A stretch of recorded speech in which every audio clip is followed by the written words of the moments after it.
Clerk will call the roll. Glenn Whitley, County Judge. Here. Roy Charles Brooks, Commissioner Precinct 1. Present. Devin Allen, Commissioner Precinct 2. Gary Fickus, Commissioner Precinct 3. Here. J.D. Johnson, Commissioner Precinct 4. Constitutes a quorum. Thank you. Our invitation today will be delivered by Pastor Travis Pittock from the Christ Lutheran Church in Fort Worth.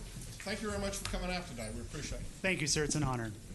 In the name of the Father, and of the Son, and of the Holy Spirit. Amen. Heavenly Father, on this most holiest of weeks, we are reminded of the powerful love that you've given us in the death and resurrection of our Lord and Savior, Jesus Christ. And as we celebrate this, we're reminded that you have taken care of everything we need for this life in this world and for the world to come. And we thank you for that. Today we focus on this life in this world. We thank you for good government, which you have provided for us. And we thank you for our county judge and our commissioners as they serve and govern over us. Today we ask that by the power of your Holy Spirit, you grant them godly wisdom and guidance in their governance. We thank you that you continue to make Tarrant County a wonderful place to work, play, and live. Father, we would be remiss to forget our first responders, especially our Tarrant County Sheriff's Department. So today we lift them up to you and all who serve in the department and ask that you send your holy angels to watch over them and keep them safe as well. We ask now that you bless our time together. We commend it into your hands in the name of Jesus, our Lord and Savior. Amen. Amen. I pledge allegiance To the flag of the United States of America and to the republic for which it stands, one nation, under God, indivisible, with liberty and justice for all. For all. honor the Texas flag. I pledge allegiance to thee, Texas, one state, under God, one and indivisible. Thank you, Pastor.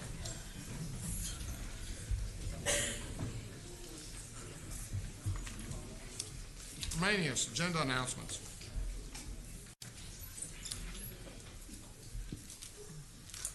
Thank you, Your Honor. Members of the Court, we have two announcements relating to this particular agenda. The first one is under the Purchasing Department.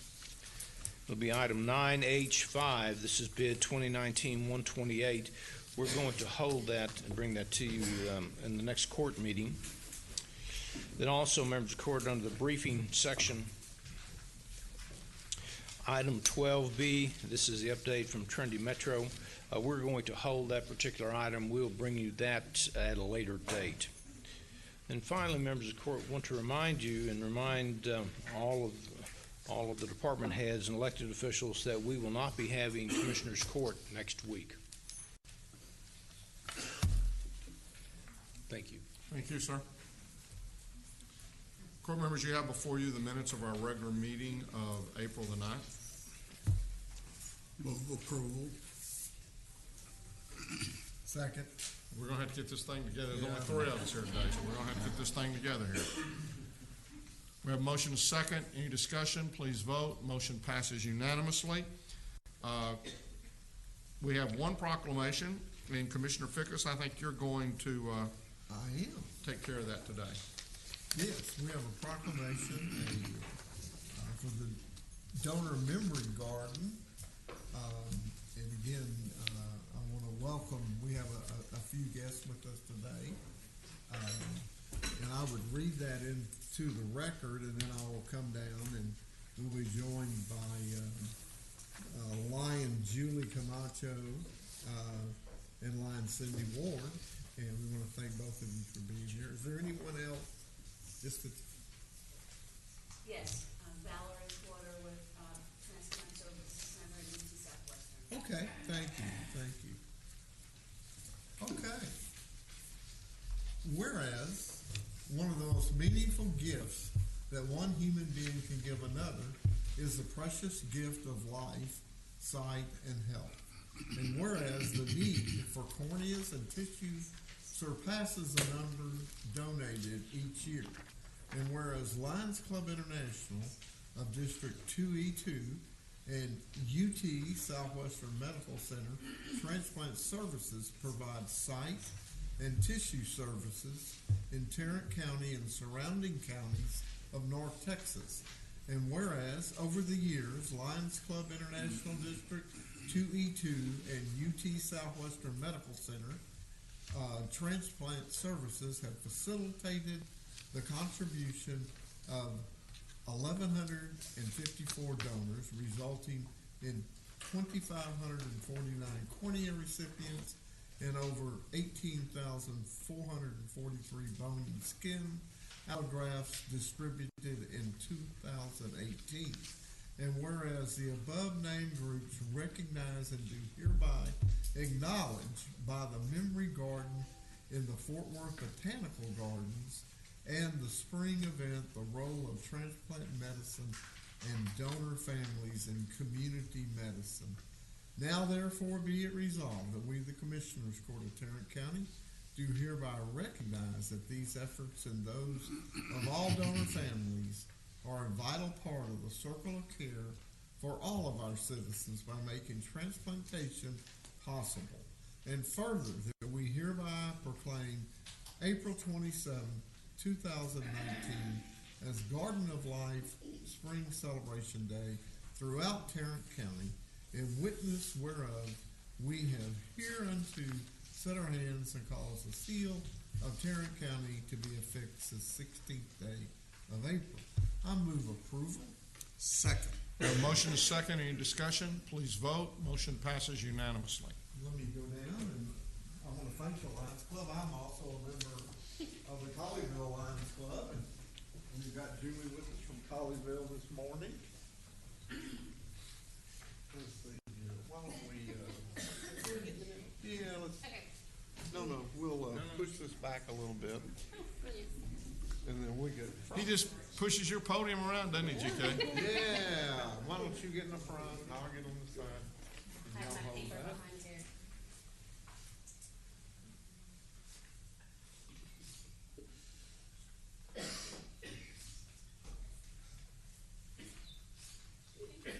Thank you. We'd just Now- like to ask you all to become donors for organ tissue and eye because you save lives and you improve the lives of others. And also, you can also join the Lions Club and have all these fabulous pins. And we want to support the Commissioners Court for supporting donation and for supporting donor families.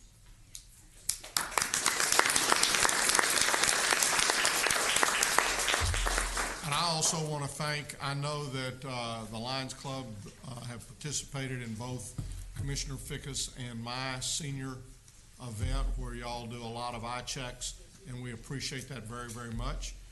And if I can get Mr. Manius to move his podium back in the right place. And, no, you got it too far to the left. You need to move it on over. I think it's pretty much in the center, Commissioner Brooks, don't you think? You're getting closer. No comment.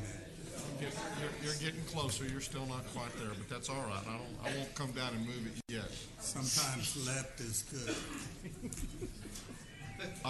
Commissioner Fickus, would you like to give us any kind of an update on the rain event this past weekend? Well, I would. I want to thank everybody who participated in the March of Dimes, March for the Babies. If you were one of the participants, you know that we had a great effort put forth to bring I think about 80 different employees into our group. Unfortunately, we got canceled because of the rain, but we still raised over $6,000. So that was a great effort. I want to thank Rebecca and Devin in my office and Judge Whitley's office for all the hard work that was done to bring all these people together for such a great cause. And so it was a lot of fun. I don't know that the run is going to be rescheduled or not because there's so many other things going on. But a great effort was put out for it, and there was there was a breakfast Saturday morning at Tarrant County College downtown, and Mr. Wilder was in charge of the donuts like I promised everybody, and he did do his job, but he just didn't have a whole lot of takers because of the rain cancellation. So, but he stood out there in the rain with his box of donuts in one hand and his Tarrant County umbrella, and another, being a true soldier. So, thank you. It says this is the second event where the county has put together a team, and I will say to some extent, unfortunately with the Heart Walk, it did lightning and we were all out there soaked to the bone. Whereas with this event, because of the lightning, the Fort Worth police very quickly said no walking. And so we just stayed dry inside and had breakfast, and it was a good day. And Rebecca and Devin, because I know y'all were the ones responsible, everybody commented about the shirts, about the Tarrant County shirts. They really liked those shirts. And Commissioner didn't take too much credit for it. He gave credit where credit was due. Court members, you have before you the consent agenda. Move approval of the consent agenda. Second. We have motion second. Any discussion? Please vote. Motion passes unanimously. I guess this would be Ms. Ward. We have a public hearing today. Public hearing this morning. Ms. Ward, would you like to come up, or you want to wait till later on?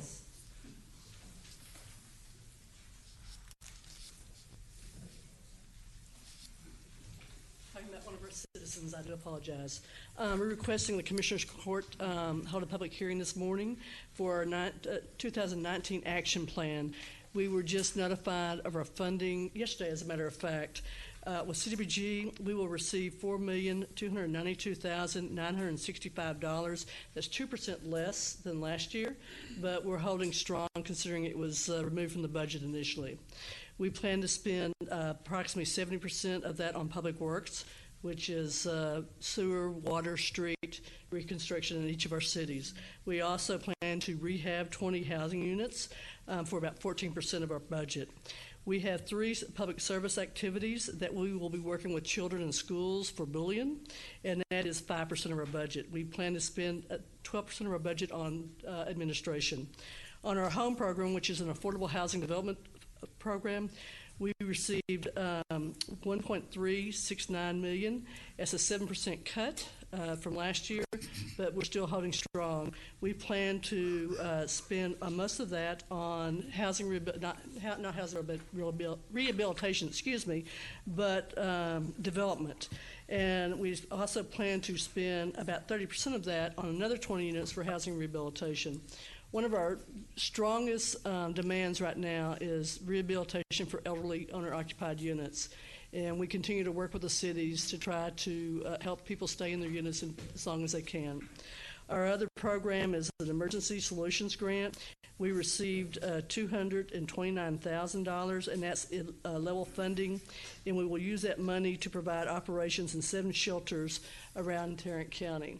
The purpose of today's hearing is just to receive citizen input. We will come back to the Commissioners Court with the application to be submitted to HUD. Are there any questions? At this time, I'll open the public hearing and ask if anyone here wishes to speak to this matter. There appearing to be none, then I will close the public hearing. Any comments, court members? No. Okay. Thank you. Thank you very much.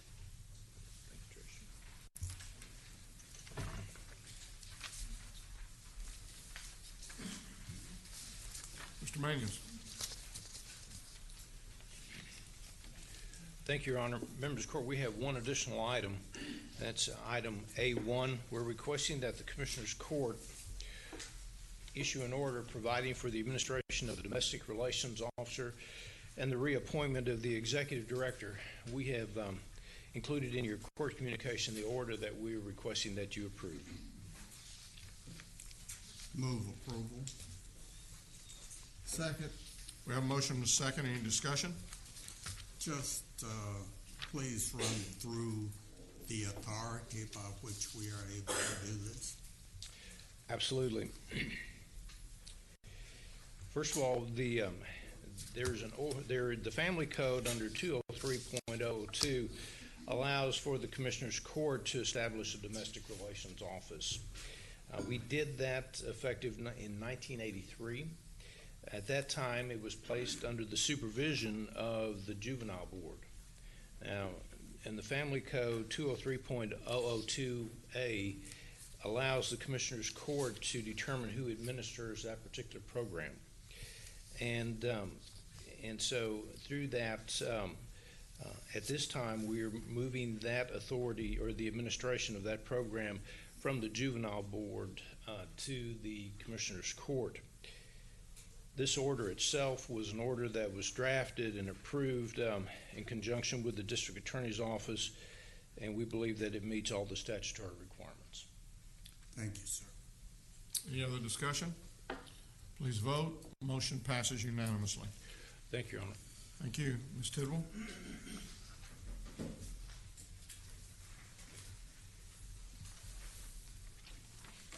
We have two items that we're asking the court to consider this morning, and the first is to receive and file the auditor's report related for the exit review of Justice of the Peace Precinct 7.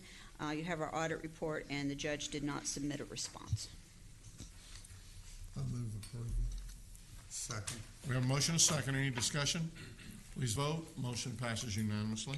And the other item is we're asking the court to receive and file the auditor's report for the Tarrant County Sheriff's Commissary Operations for fiscal 2017, and the response is attached. Move to receive and file. Second. We have a motion and a second. Any discussion? Please vote. Motion passes unanimously. Ms. Glenn?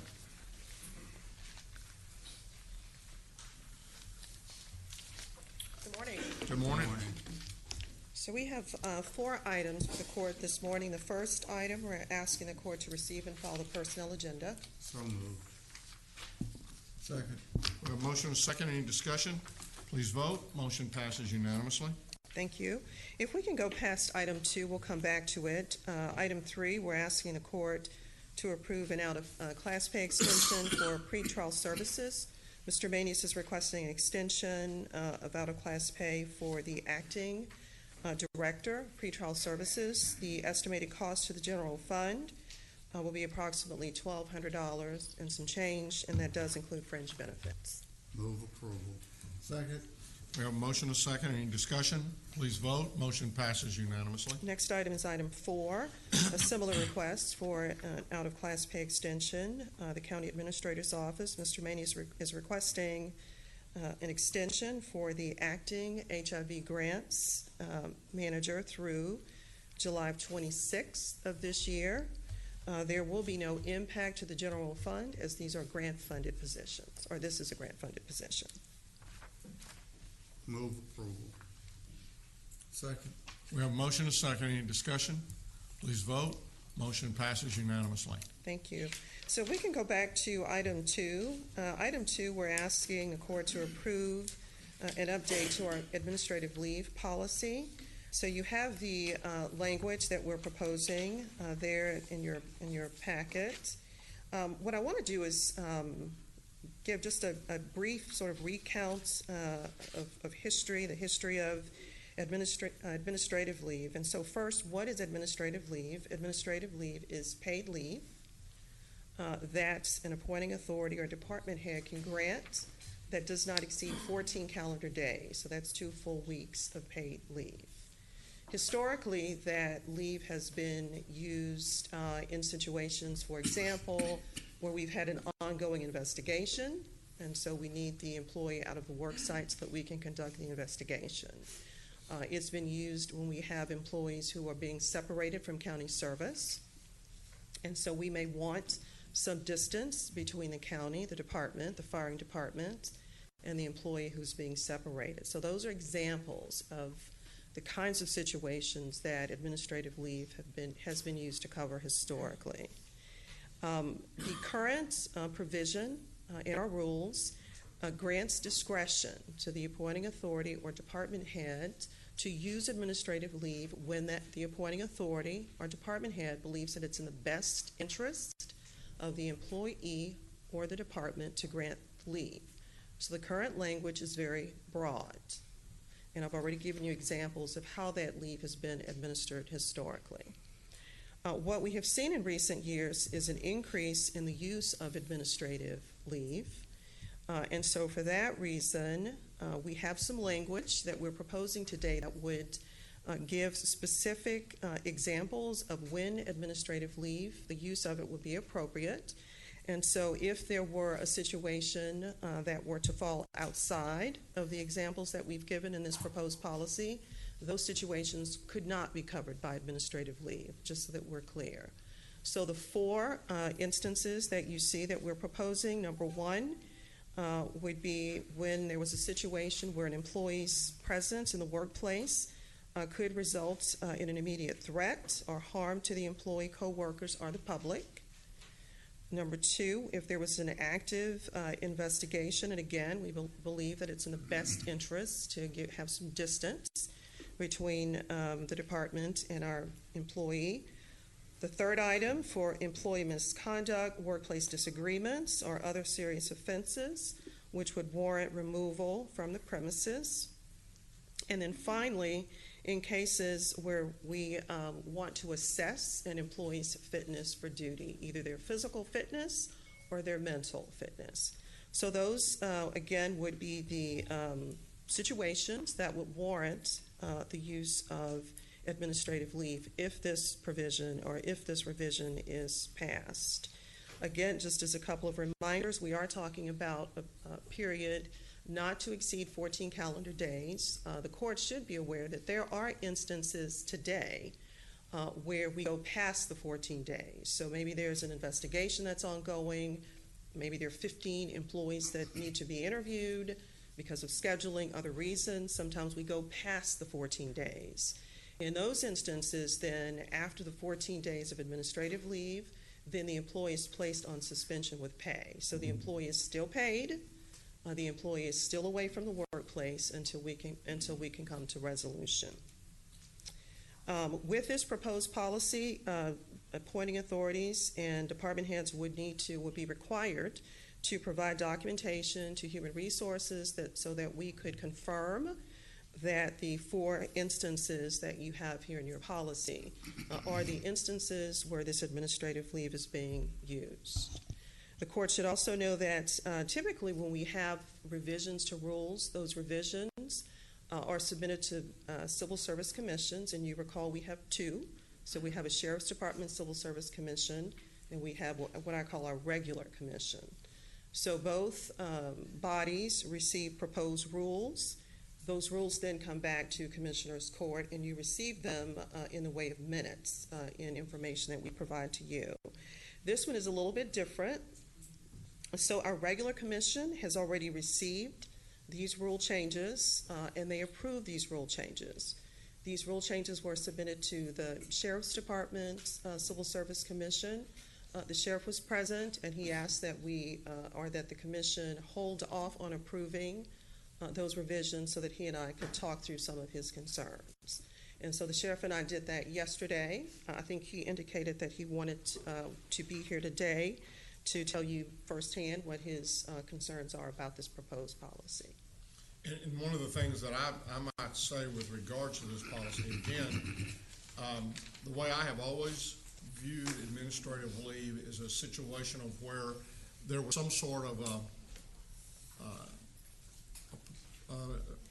a conflict, and my initial reaction is I was always a little perturbed at the fact that we were paying somebody to stay at home when there was possible misconduct of some sort or another. And I would love to find a way to basically be able to say, if we put you on administrative leave, it is without pay. If you want to use your vacation time or paid time off as a part until this can be resolved, then so be it. And if it's resolved in the employee's favor, then they could get that time reinstated to either vacation or wherever they're taking it. But it just, do you have some summary of how many cases we're talking about and how long most of those cases last? Yes, sir. So we've gone back to 2015. So we have, and these are just the number of employees who were placed on administrative leave. And so we have just head counts of employees back to 2015. So in 2015, we had 44, and this is countywide. So we had 44 employees who were recorded on some number of administrative leave days. In 2016, we had 40. 2017, 46. 2018, 146. Whoa. And so 146? Yes, sir, in 2018. And so far in 2019, and this is an account to date, we have 125. In this fiscal year or calendar year? Calendar year. So through 4 months, no, through 3.5 months. No, since October. No, she No, said this is calendar this year. is calendar year. Correct. Calendar year.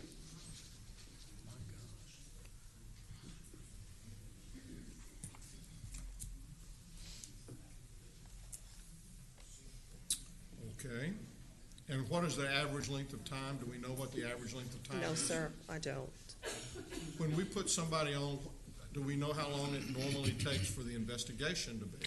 Judge, it really depends on the investigation, and it's not always an investigation. Sometimes it is, and again, with investigations can go a long time, and we've had investigations that have gone months. Again, if we have, a department full of employees that we need to interview, it can take a long time. Sometimes administrative leave is only a couple of days. Sometimes it's used if an employee, again, is being separated from county service. And so we go through the steps in our separation process, which means that we give a notice. The employee leaves the workplace, has an opportunity to respond. The response is received. A decision is made. During that time, the employee is away from the workplace. So that could be 2 or 3 days. So not every case is 14 days. Some are less than. Some are at 14. Some go way past 14. It just depends. Do you have the number of days for each one of these corresponding years? I'm looking the number of days. Do we have the number of days, Robin? She's looking. I don't have those in totals, We can get that to you. but I can get that. We just got the report this morning. Okay. Are you adding them up as we speak? I'm trying to do averages as you speak by year. I bet you don't have your computer in front of you. I think so you probably have Excel there, but you don't. Okay, if we could be kind of running that We and can do coming that. up with the number of days per year, that would also be helpful, because I mean, we've obviously gotten a tremendous increase in the number of the number of employees. Yes, sir. I'm concerned whether or not there is a corresponding Understood. significant increase in the number of days. on Understood. that. Let me see if I understand what you're telling us, Ms. Glenn. Okay. You're saying that historically, this policy has been used as a part of some kind of disciplinary process, It could include discipline, yes, sir. or some kind of adversarial process.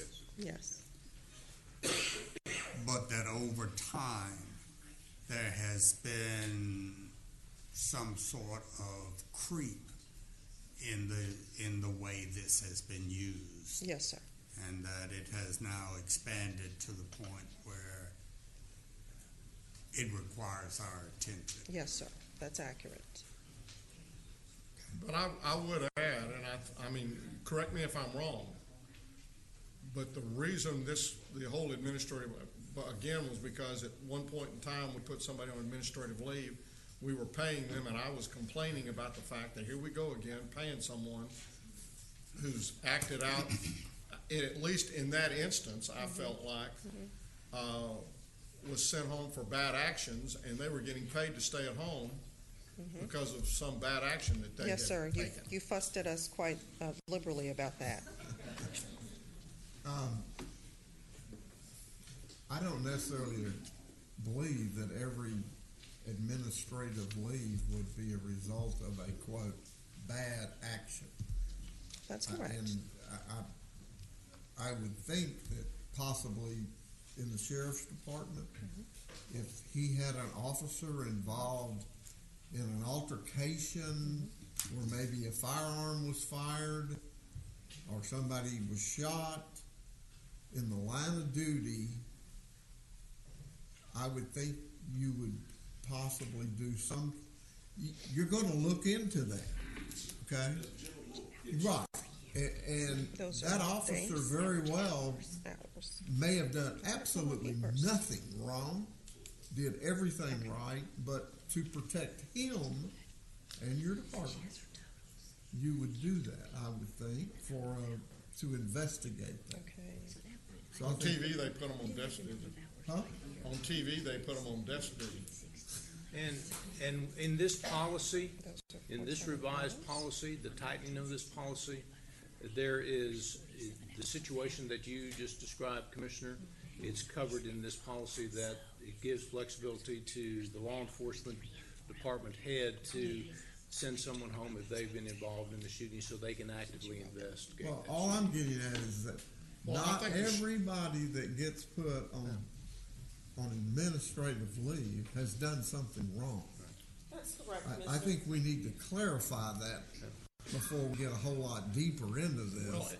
That it's not always somebody did something wrong. That's correct. Sometimes there are allegations that there's been misconduct. And you and I have talked a little bit about that, and she and I have talked, and that's my struggle, is that I do recognize that. And I'm trying to figure out if there is a way that we can distinguish that but again, it just flies all over me. We pay somebody to stay at home for 14 days because they did something that we didn't think was appropriate, or it created a threat or harm to employees within their department, and we send them home and pay them. Now, okay, Robin, I think you're going to, and then Sheriff, I'm going to ask you to come up and. So in 2015, I do have the total number of hours, which was 2,080.5. So that's an average of 47.27 hours based on the 40 A people. little over almost a week and a day. Mm-hmm. In 2016, the total number of hours was 1,969.75, and that averages to 1,960. 1969.75 for an average of a little over 49 hours.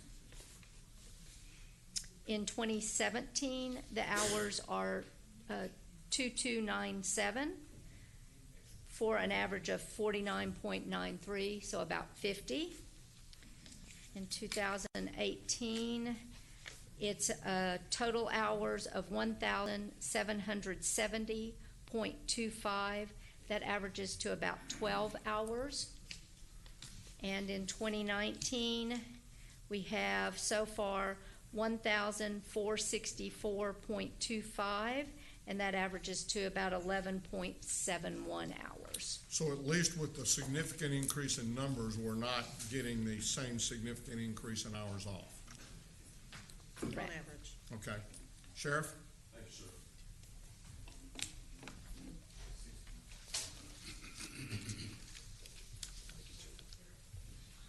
Thank you, Ms. Glenn, and thank you, Court, for listening to me this morning. And I want to clarify something that you've already passed the similar regulations for your, as you put it, your regular civil service. So this has a total effect on just the sheriff's office, number one. And number two is that I want to clarify that out of all the number of people that you just heard that were out on administrative leave, since I've been in office, there's been 16 from the sheriff's office. And it hasn't been for normal allegations, because that's not where I use that. For the stuff that you're talking about, Judge, is we use Chapter 12. And I get also very anxious about the due process, but I try to, we've got to go through it. And I don't like it. I don't like it. But however, in law enforcement today, as if I may take a little bit of liberty, as I came into office, I found kind of an antiquated, autocratic organization that we needed to pull into the 21st century. And for the last several years, where I use administrative leave is not for the things that you just heard about. I use administrative leave because of the pro-team, pro-family approach.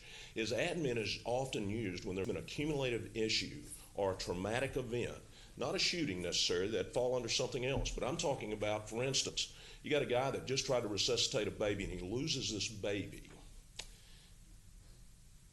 And, he's a new dad. You know what his imagination does and what everything does and how it runs and this, that, and the other. that he may need to just go home and decompensate for a couple of days. I send somebody off for a long tour at a school or something like that because I'm pro-family, because you see, last year, law enforcement lost more people to suicide than they did in the falling. And it's a growing number that law enforcement has never recognized. They're finally starting to come around and recognize that. We also have about a 70% divorce rate. So when we do these things, what I'm doing is not because they've done something wrong. On the contrary, they've done something probably right, but yet it is a traumatic effect on them, and that's where I use admin leave, is go decompensate, come home and reacquaint with your family, because we want to keep that family unit together. We don't want to put stress on that family, or that the officers had a cumulative group of things. You know, they've worked 4 bloody accidents. They've pulled dead kids out of cars. And often, and every time that I can recall that admin used, it was like, hey, maybe you need to take a couple of days off. No, sir, I'm great. I'm saving my vacation because we're going to such and such. But through my experience and from being in the ditch myself and from our leadership's experience, we say, no, we're going to take a couple of days off, but without a label. Without saying that you're a bad person, without saying that you're a danger to yourself or others, without saying those kind of things. Today in Tarrant County, and you can shop around, big agencies, little agencies, street line supervisors have the authority and the discretion to do what I'm about to do. A sergeant in a local community municipality has the ability to go, Joe, you're just not doing well today. We're going to go home. Because we entrust these people with taking freedoms away from people, and for God's sakes, they carry guns. And there's a time or two where you don't have to go as far as, oh, we got to do a fitness for duty. It just needs to be a time where they decompensate, where they get a handle back on whatever that they've been through. That's the reasons that I use it. And I'm asking you, where Judge, I agree with you on the administrative punishment level. I get really, really anxious, and I really push our staff to get through those investigations. And very frustrated, as a matter of fact, probably too frustrated, because I get in the way of due process sometimes, and I don't want to do that. But this is not what I use admin leave for. I use admin leave where I see an issue where, and let me tell you, it's just an experience issue. It's nothing that I can define on paper. It's something that an experienced officer will recognize in another officer because he's been there and done that, or a chaplain sees that and says, hey, you know what? Sam's having a hard time. We might need to do something without putting labels on them. That's where we use discretionary admin leave. And we've done it in cases where, you know, a deputy's distraught because their house burnt down. They don't have any time off. What do? You know, they need uniforms. They need just a moment to get their life back together.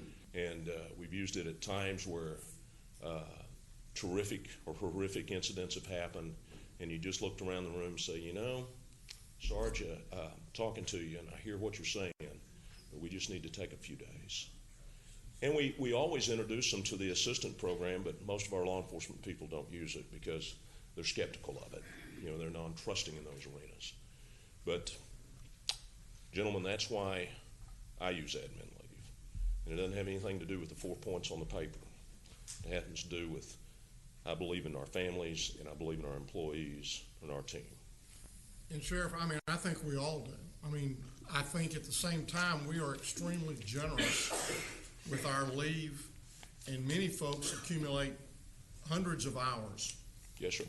And many folks blow through them every time they get 8. Mm-hmm. And those are the kind of problems that we sometimes can't help. I mean,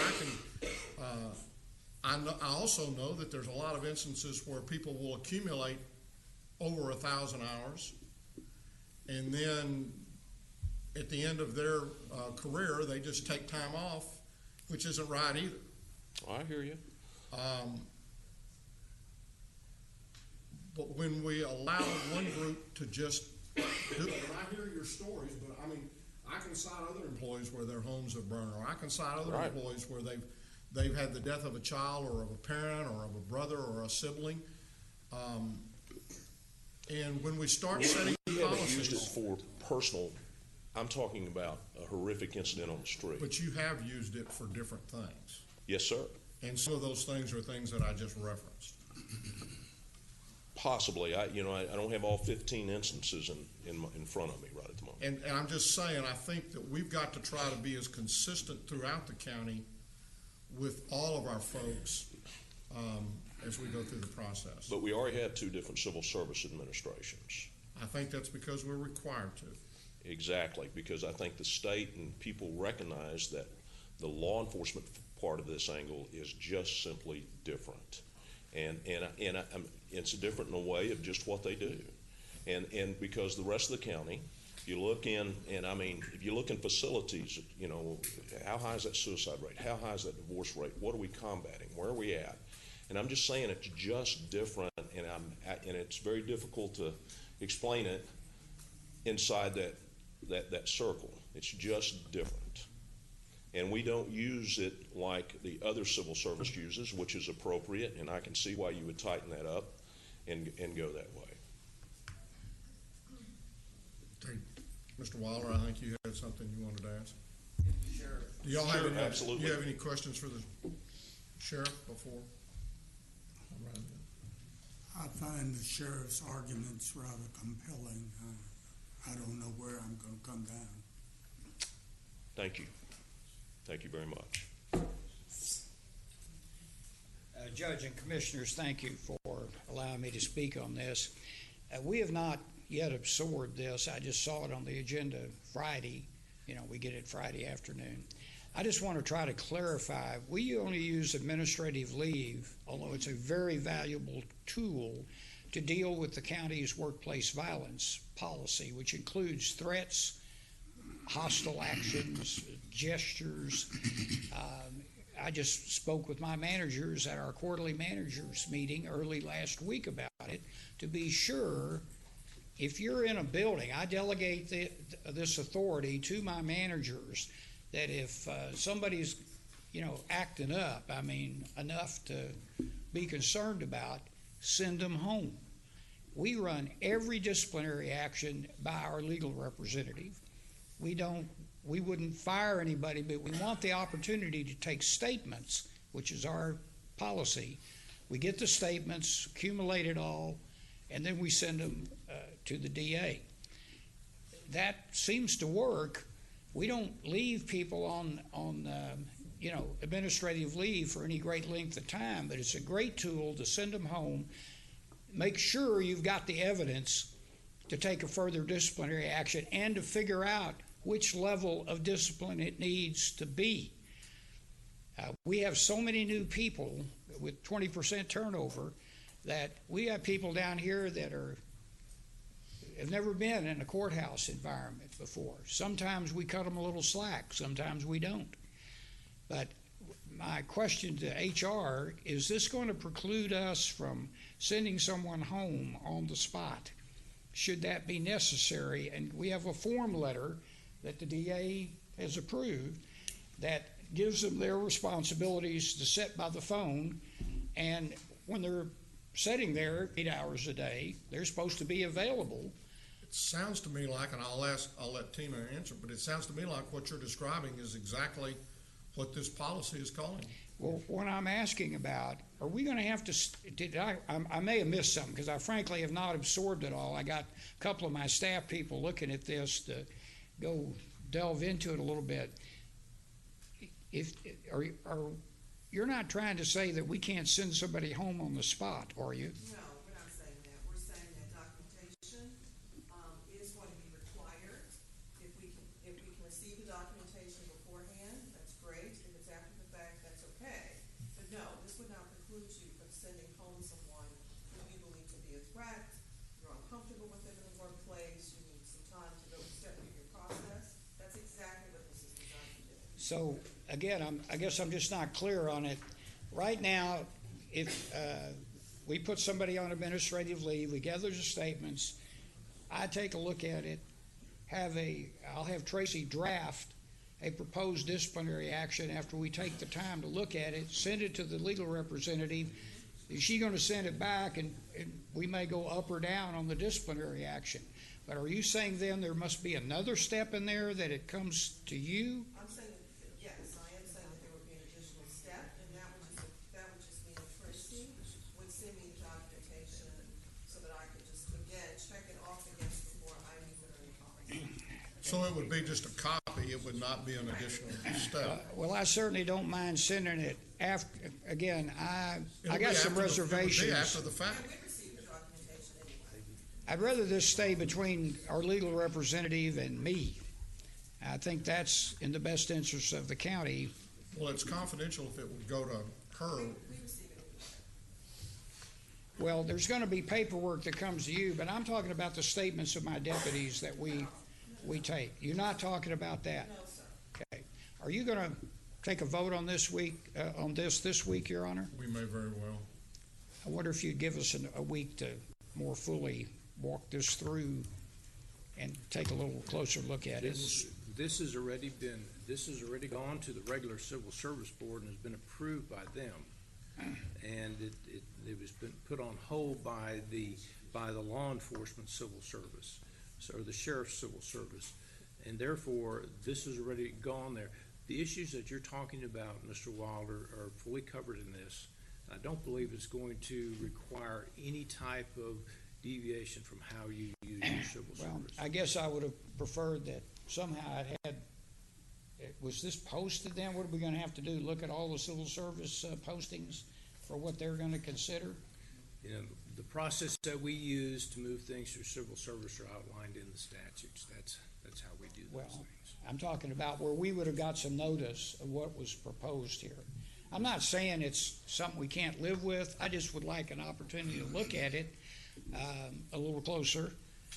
And I guess what I would say is from whatever comes out, if you don't like that, then maybe what you do is come back with suggestions. But again, it doesn't sound like it's changing. Okay, all I wanted to do is make sure that we can send somebody home if they have acted in what appears to be a breach of the workplace violence, which is threats or Answer that is cussing. yes. The answer to that is yes. And that I don't have to wait. No, she said you to would do send it to that. her after the fact. Okay, I'll hurry up the review for it, and I thank you for the opportunity to come back to you if I see something that And doesn't something work. along the sheriff's line, then maybe what we do, and you kind of had mentioned this earlier, we put the administrative policy in, and then sheriff, to that extent, you come on with a separate budget item that you're going to pay people outside of their vacation. You know, my preference would be for them to use vacation time and paid time off. I mean, Your Honor, it's been pointed out to me that the situations that the sheriff describes may be covered by item number 4, fitness for duty. Sheriff? Is the thing that I would hesitate on that, Commissioner, is what I would hope is that our HR would take the elected official's word that there's an issue at hand. I'm avoiding trying to label people at all. I'm just allowing them an opportunity. And I mean, if I have to put pen to paper and say, hey, I'm concerned with fitness for duty,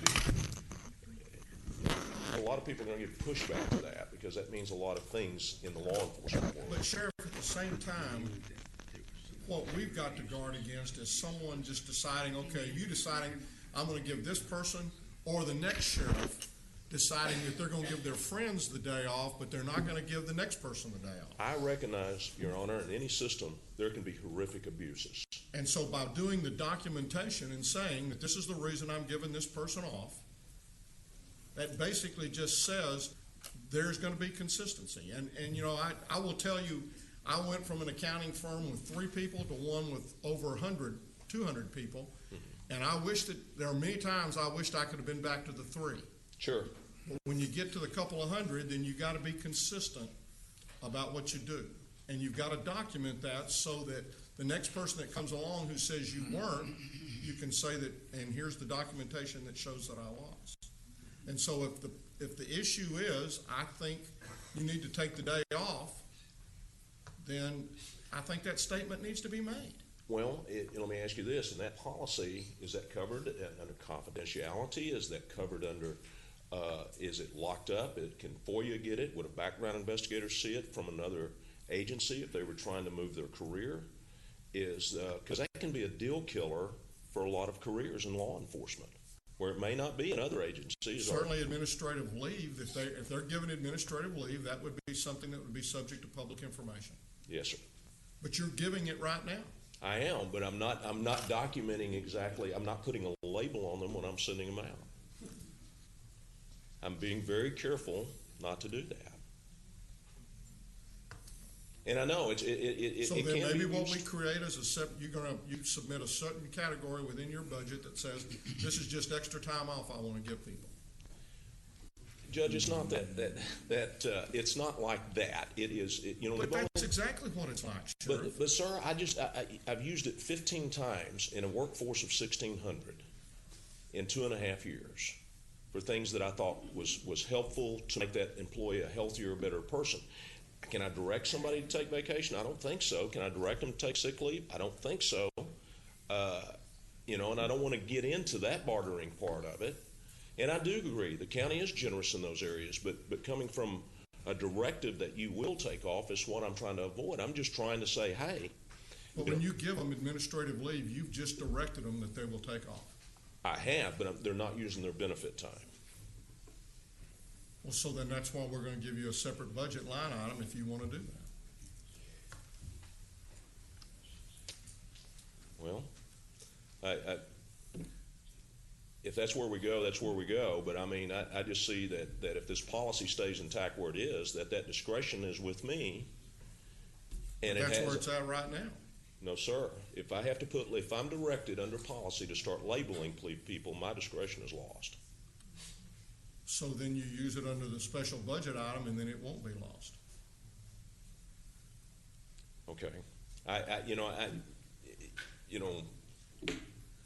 That's like now you're talking to me like oranges and apples. I'm not sure if that's where we're going. That we can do that and we can calculate that. But what I'm trying to do is I'm trying to be consistent. Yes, you may have certain instances that the rest of the county wouldn't experience. That's right. But you've also used it in a couple of instances where everybody in this county experiences that. The loss of a loved one. They may be out of state. Mm-hmm. We give 3 emergency days. Right. You choose to give more. Everybody can do that. And it's not different because they're wearing a uniform than it is because they're not. I agree with that, Your Honor. Someone's off for an extended period of time. They come back, you decide they need to take off a week. Everybody, that from time to time, we send people to Austin to work on certain things. They're gone and they're away from families. We don't do that. We've got to be consistent. And when we start allowing one person to do beyond that, I think what we've said is that the fitness gives you the option. You don't like that. So maybe we say, okay, we'll give you a special budget item and see how much of it you use. The thing that, everybody believes that their department is a little bit different. I would guess that sometimes the DA's office sees some horrific cases. They do indeed. That their attorneys have to do. Yes, sir. The investigators may see that. Absolutely. We try to have to do something, and we have to try to be as consistent as we can across the entire county. We can give you some leeway, and we've tried to do that, and I think 4 does that. I understand your concern. I say I understand it. I understand that there are going to be some horrific events. Mm-hmm. And if you put somebody and you say, I want to let them off because of just, at this particular instance, given that they just witnessed the loss of a child or someone shot, or they had to do some of the horrific things that I know, I don't question. And no one else should question at that point in time saying to them, take a couple of days off. And I think we've put that in here so that can happen. Where we disagree at is that there's a permanent record of that, and I'm concerned with their career. I'm concerned with the law enforcement culture when they see that in a background investigation. I'm concerned with, quite frankly, the media gets a hold of it, and they say, the sheriff's saying this guy's not fit for duty. Now what? What test did you do, Sheriff, to bring him back? What did you do? What counseling did you send him to? I think those things will arise in unintended consequences. That's the reason that I wish it would stay, discretionary. And quite frankly, for every elected official in the county, I would say that, the people trust them. We should too.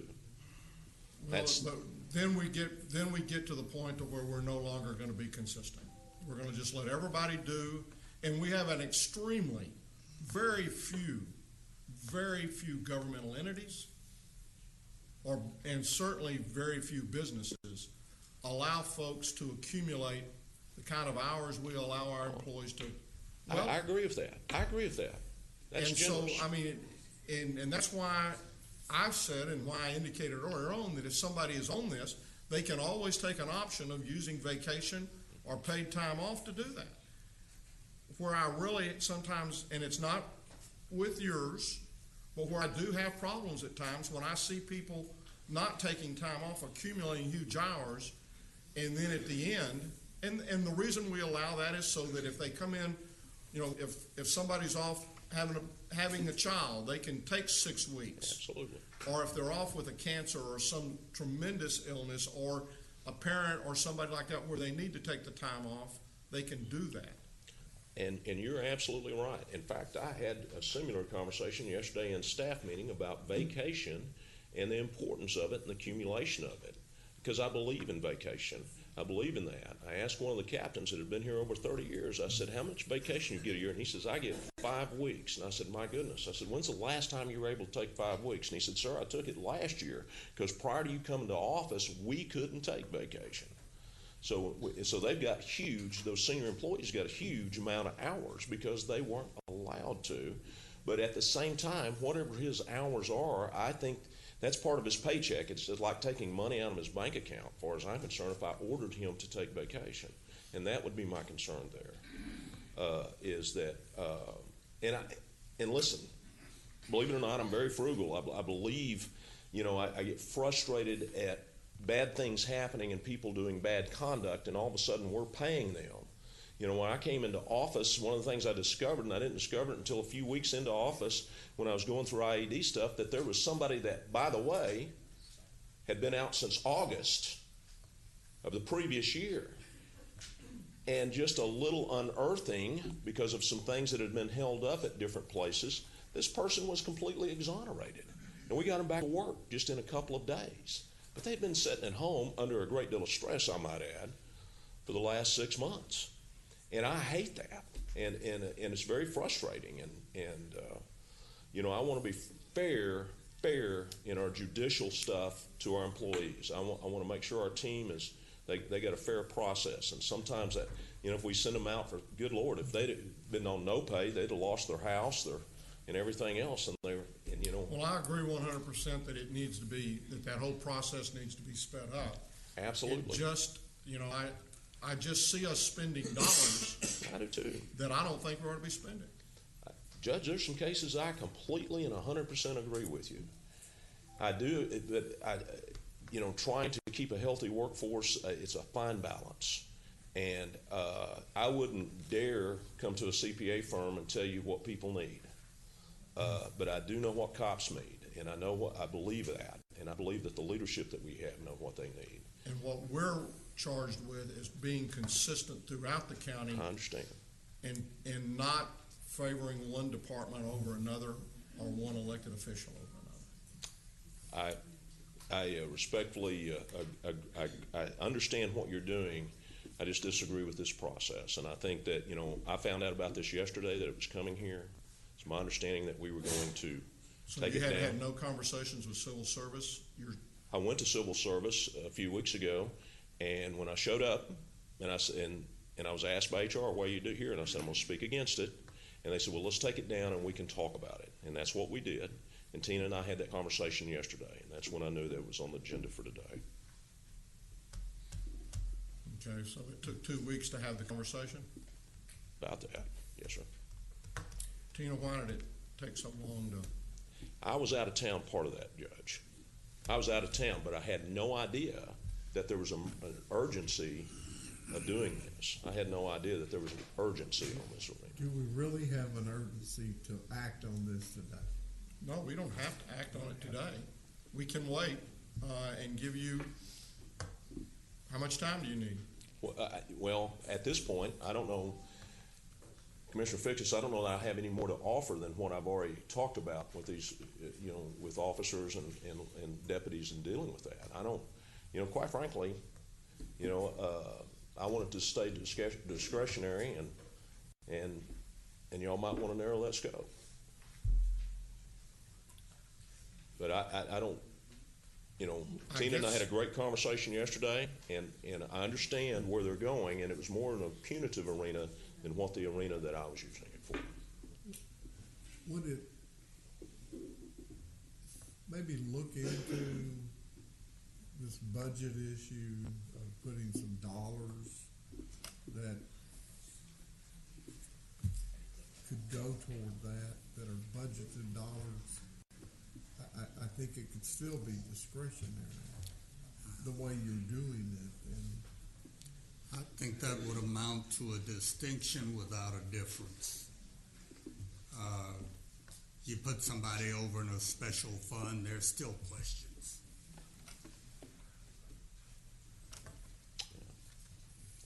Now, and just reiterate, a frontline sergeant in a major agency or minor agency has the authority to do what I've talked about, and in most of our municipal partners. I don't have a problem with what you're doing. I think it's the right thing, the way you're doing it. We just need to figure out how it fits in our quote little box we call county government. Well, I guess I would like for there to be a little tightening down of what instances you use it.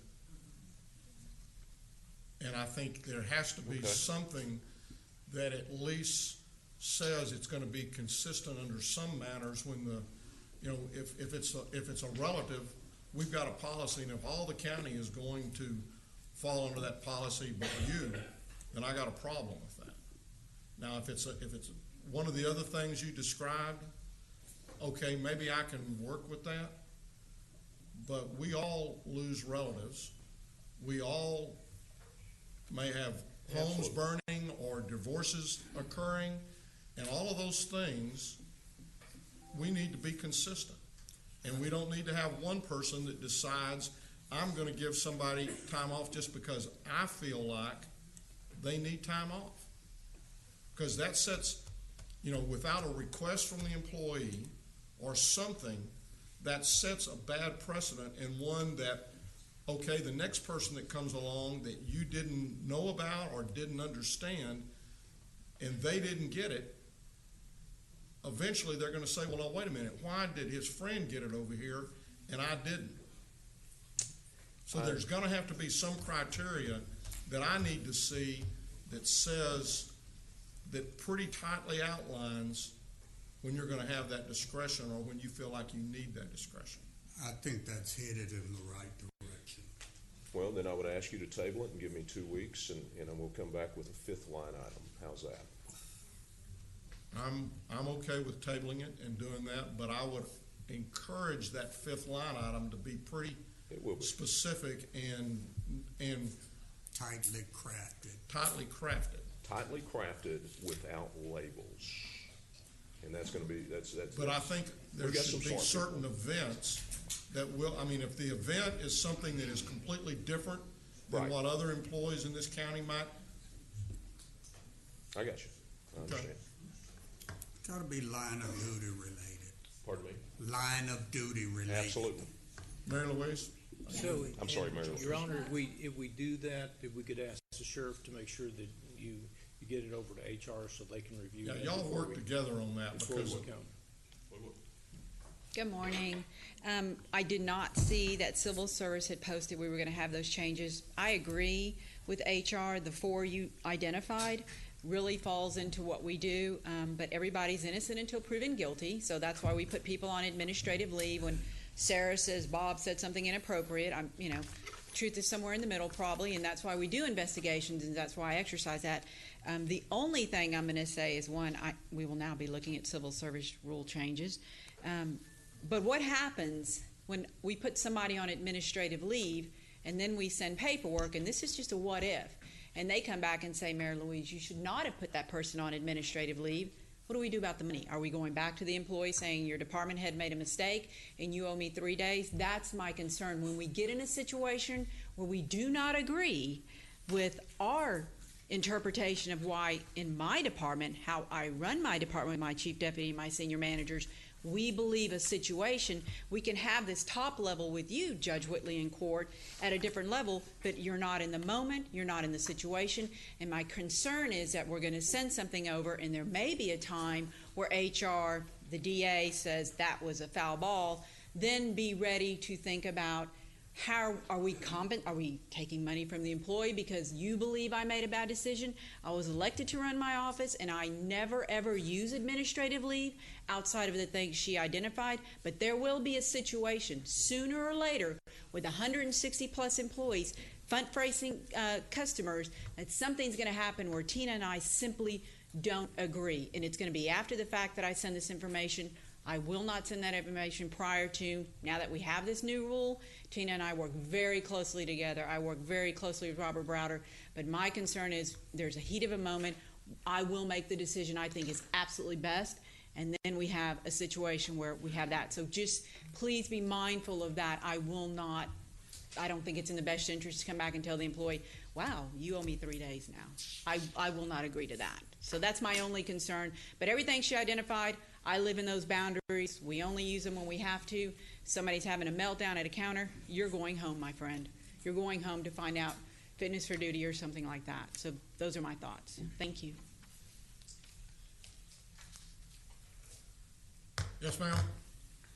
Judge, Commissioners, I would respectfully request that those that are affected not by the same civil service that the sheriff is speaking of, Civil Service Commission, it's my understanding based on discussions with GK just now that those changes have already been made to the Civil Service Commission that governs my realm, where I have approximately 200 employees, and I was not notified of those changes prior to those changes being made. I would respectfully request that that information be disseminated out to those that it would affect before it was enacted.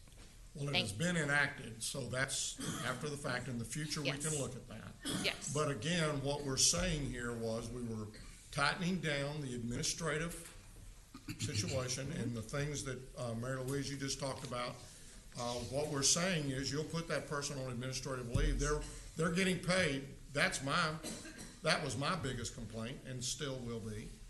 But it's not one of those things where when the, I don't see them necessarily as saying they're going to judge whether it was right or wrong. They're simply wanting to be notified of the fact that somebody was put on administrative leave. Yes, sir. And I'm not disagreeing with the tightening of the standards. I completely agree with that as well. The only request that I had is if there are changes that are going to be instituted to a commission that is over me, that those changes, that discussion be disseminated to the electeds that it is going to impact prior to approval. Apparently this was approved within the last month, and I just found out about it today. So moving forward in the future, I would just ask that that information be provided to those that it impacts. That's not a problem. Thank you. So we'll hold this for 2 weeks. Right. Judge, may I request a 5-minute recess? Sure. Thank you.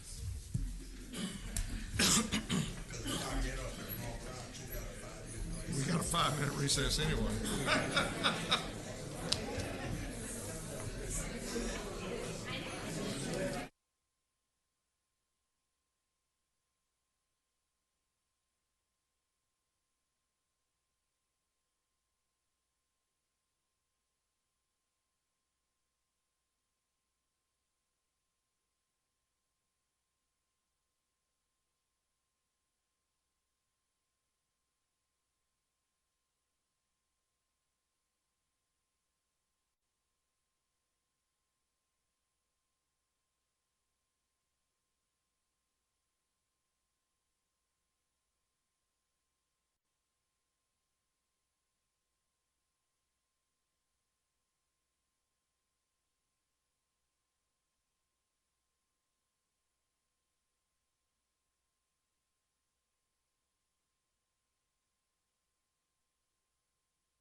Vinny, come on down.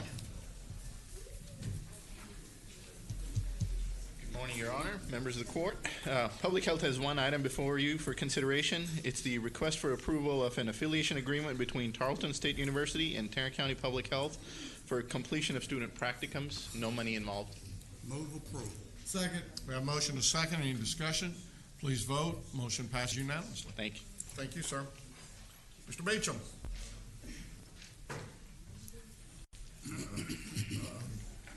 He's back. Mr. Beecham and Mr. Early are in the same. Robert Early said he's hungry, so I'm going to try to hurry through our 11 items this morning. So, Jack, you know he comes after you. I know. We have 11 items for your consideration this morning. Our first item is a bid award recommendation for RFP 2018-142 for a guard tour system for the Sheriff's Department.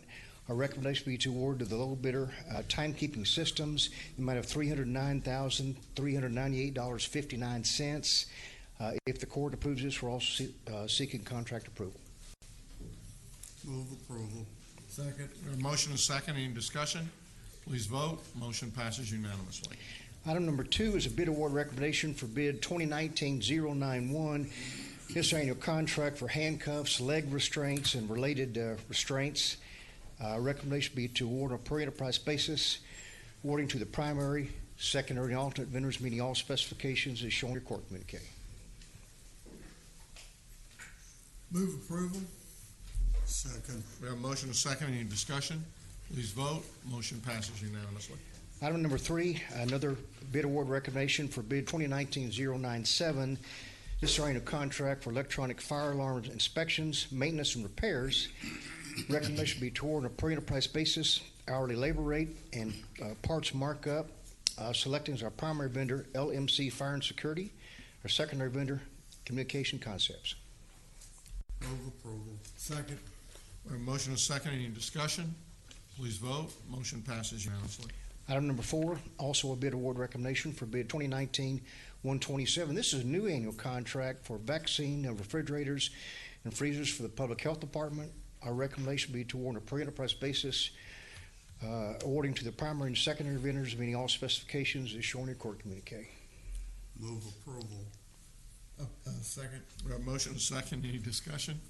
Please vote. Motion passes unanimously. We can skip to item number 6, another bid award recommendation for bid 2019-129. It's a bid for the sale of assorted handguns and sporting rifles from the Criminal District Attorney's Office. Recommendation be to award the high bidder, CMC Government Services, amount of $450. Move to approve. Second. We have motion and second. Any discussion? Please vote. Motion passes unanimously. Number 7, also a bid award recommendation for bid 2019-131, signing a contract for articulated wheel loaders. Our recommendation would be to award on a per enterprise basis, awarding items 1 and 2 to the primary vendors meeting all specifications as shown in your court communique. Move for approval. Second. We have motion and second. Any discussion? Please vote. Motion passes unanimously. Item number 8, also a bid award recommendation for bid 2019-133, bid for the purchase of mobile data computers for the Sheriff's Office. A recommendation be toward the low bidder, CDW Government, the amount of $191,950. Move approval. Second. We have motion and second. Any discussion? Please vote. Motion passes unanimously. Number 9, item in regards to RFP 2016-043 for employee drug and alcohol testing. We are asking the court to extend the existing contract for 60 days until we can get it back on the street. Move approval. Second. We have motion and second. Any discussion? Please vote. Motion passes unanimously. Item number 10, item in regards to bid 2019-085, setting a contract for toner cartridges and maintenance supplies for inkjet and laser printers. This was initially brought to Commissioner Court on March 12, 2019, approved under Court Order 129742. The same day, late in the evening, April 5th, we received notification from 2 vendors. Barbarian USA, and B2B Supplies, stating that they were able to hold their bid prices firm. With that in mind, we'd like to recommend cancellation of those two bids. There were a couple items apiece, remove both vendors for the bidders list for a couple of years, and award to the next two low bidders, which would be, it's hard to, DEX Imaging for the first item, and Central Jersey Office Equipment on the other. Jack, was there some issue that came up that caused them to do this, or? No, they again we received one job, and then later in the day, two of them. One item, Barbarian were awarded two primary items, item 23 and 29. I guess after the award was made public, they realized that they probably hadn't gotten as many awarded items as they thought they needed to be successful. B2B, same situation. We were notified at 7:04 p.m. on the March the 12th. So all the stuff. How many total bid items? 69 items, but several. They were going to get two. Yes, sir. They were awarded. The first one, Barbarian, was awarded two items out of the 69 as a primary vendor. And the other company was awarded one item as a secondary vendor. And do you have trouble getting vendors? Because you just threw two in the trash for 2 years. No, this a company called DEX Imaging now would be the awardee for 50 of the 69 items. And we this is always, we always get a lot of responses on this. I just hate to see you eliminate a bidder because they bid a job and with an expectation, and they spent a lot of time putting together a bid, and they're going to get two out of 60 something, and the other one's going to get one. I can very well see their, reason for saying, "Hey, let the other guy have it all." Well, the alternative, which we've done for the last 24 years now, I pride us in awarding low bid per item because I think it gives more vendors the opportunity to participate, to play in the field, to play in the sandbox, and we can award it all or none. But you're gonna see a lot more unhappy folks. Well, I can, as being a former person who bid on things, if I had something that had 69 items and you wanted to give me two of them, I'd just to go through the process of processing your bid, setting up that account, I think I would say, hey, why don't you take it on down the road? If that's how you do your bid. In the same breath, there are a lot of people that are very grateful, small businesses, to be awarded one or two items. Bidders, we got, but you just threw two away. We got a chunk. We've got 2, 4, 6, 8. I'm not sure that's the best practice to guess eliminate them. That's all I'm saying. I'm not questioning how you bid them. I'm questioning you eliminating them from your bidding process for 2 years. I'm not sure that's good business practice. What if they had put in there, if we don't get a minimum of 10 items, then we can't hold the prices at what we're holding them at? We would have, because we would have thrown them out immediately before we made the award, non-responsive. I mean, it's a catch-22. We can award them all or none, and I think you're going to lose a lot of small businesses. Well, what is time-consuming about allowing them to bid again next time? I mean, I know you've had this practice and you've done it for 24 years. And I don't like to do it. But well, then why don't you do it? It's a policy that the court had implemented, and that's one reason. A long time ago. It may be time to revisit that policy. And it's been 20 years at least that we've had that policy. And that's a policy the court set or a policy the purchasing board set? Well, your purchasing policies have to be approved by the Commissioner's Court, don't they, John? Yes, sir. I mean, we can revisit that. I have no problem with that at all. When I don't make the statement, I'm asked often, are we going to take it off the bidders list for 2 years? I understand that, but my question is, what does Tarrant County gain by them being off the bidders list? Well, I think the logic that occurred years ago, and again, we can change it today. I don't care. Was that we spend as much time putting out the bid document as the vendors do responding. But we're going to put out a bid document. Sure. Yes, sir.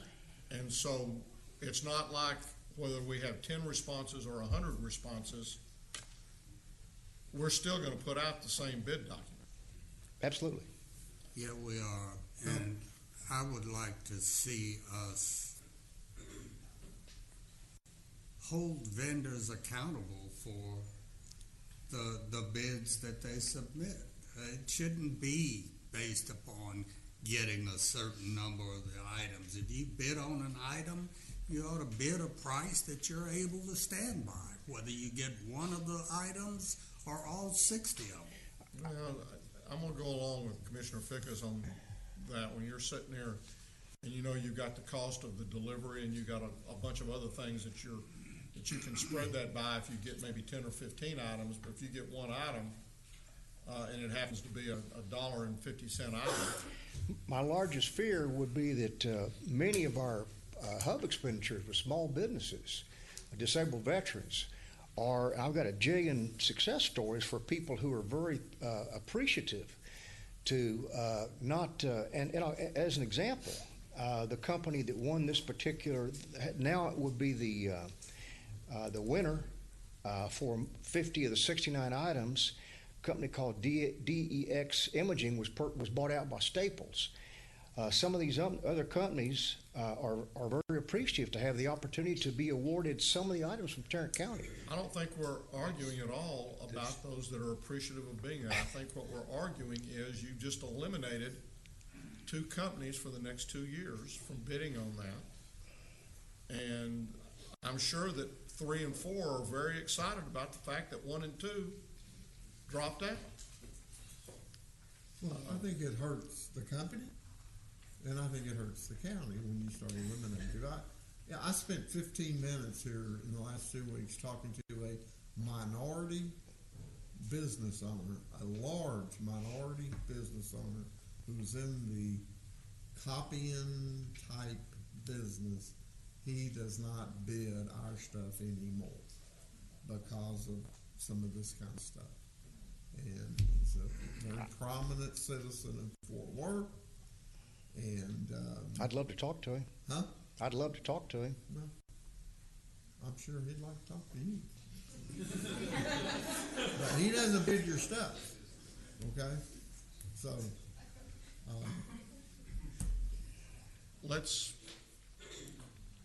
why don't we let the purchasing board look at this?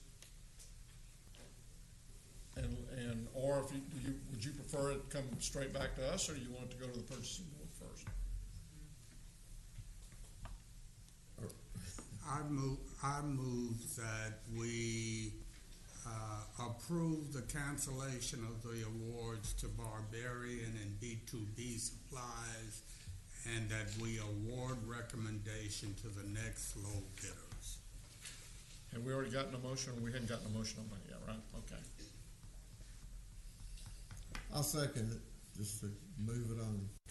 Okay, we've got a motion and a second. We'll vote on that one. That's a whole different issue. That's right. Motion passes unanimously, but still, I would You like can refer that back to the purchasing board for them to study it. You okay with that? I think the court can discuss that and make that determination. Whatever.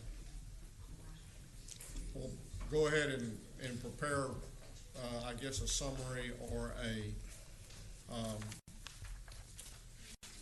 your stance on that issue, and then whether it be the court or whether it be the purchasing. We have a purchasing board meeting the 14th of May, so we can talk about it pretty quick. And then hit that after that. That's probably okay. Okay. Item number 11, item in regards to bid 2019-114, annual contract for fleet fuel card and management services. We are recommending rejection of all bids and seeking permission to rebid with revised specifications. Move approval. Where's my IT guy? Is he in the room? Chris is on that one. I don't need Chris. He's not gonna come and do this. Sit down. Where's our guy? Something's on my screen, won't go away. Says my computer's about to restart. That's IT does that every once in a while. They just decide to restart your computer. Oh, well, they So did it twice. it's fixing to happen. Oh, well, good. Don't worry about it. It's fixing to go away. Okay. So you want to say second? I'll say second. We have a motion and a second. Any discussion? What is that? It's fixing to restart this computer, isn't it? Go ahead. These are the kind of things that I love. Motion passes unanimously. Our last item in regards to RFP 2019-126, signing a contract for jail security, electronics, and software system integration, maintenance, and repair. We are recommending rejection of the three proposals that we received, seeking to rebid revised specifications, and asking for a mandatory pre-bid conference. None of the three proposals that we did receive met the minimum specifications. Move approval. Second. We have a motion and a second. Any discussion? Please vote. Motion passes unanimously. Thank you.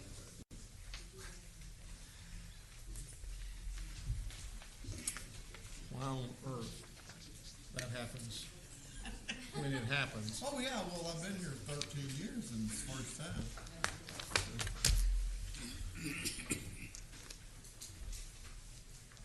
Like that. Commissioner Brooks. Yes, sir. I've got an interlocal agreement with the city of Forest Hill relating to installation and reconstruction of Wichita Street. I move approval. Second. We have a motion and a second. Any discussion? Please vote. Motion passes unanimously. Commissioner Fickus. Yes, I have two interlocals. One with the city of Keller for some paving work, and the second one is with the Smithfield Cemetery Association. This is a historical cemetery, and that I'll move for approval of 9L2ABCD. Second. We have a motion and a second. Any discussion? Please vote. Motion passes unanimously. Commissioner Johnson has an interlocal agreement. Has it been reviewed by the attorneys? It has been. Then I will move approval of the item 9L3 A and B. Second. We have a motion. We have a second. Please vote. Motion passes unanimously. Are there any appointments today? There being none, then we move on to the claims, including the addendum. Move approval of the claims, including the addendum. Second. Second. I'm sorry. Getting rebooted. We're getting rebooted over here. Motion passes unanimously. Briefing items, Mr. Manius. Thank you, Your Honor. Members of the Court, we have several to bring to you today. The first one is a U.S. Passport Office update from the County Clerk. Ms. Nicholson is here to address the Court at this time. Good morning again. Good morning. Good morning. So you know this information, but for the the community and our citizens, bear with me so we kind of go through this. Tarrant County opened 2 passport acceptance facilities in 2016 at the Southwest and South Lake Sub Courthouse. We successfully completed our 2-year probation period, and the Department of State authorized us to open 2 more additional facilities, which was Arlington and Northwest. The Department of State has recently suggested that we add Saturday passport days to provide increased service to our community. Our growth in all sites have exceeded our expectations, and we're ready for expanding our presence in Tarrant County, and would like to take the Department of State suggestion to add 1 passport Saturday at each facility in fiscal year 2020. Since these events will be held on Saturday, families with children and weekday work schedules will be able to visit our location without taking their kids from missing school and have to adjust their work schedule. To help ease the long wait time for customers during our seasonal rush periods, we would schedule these passport days within a couple of weeks of those preceding business times. For instance, a Saturday event in November would help ease the Thanksgiving rush. Saturday event in December will help Christmas. We also are going to consider dates in February, which is pre-spring break that we get a lot of business, and in mid-May and early summer.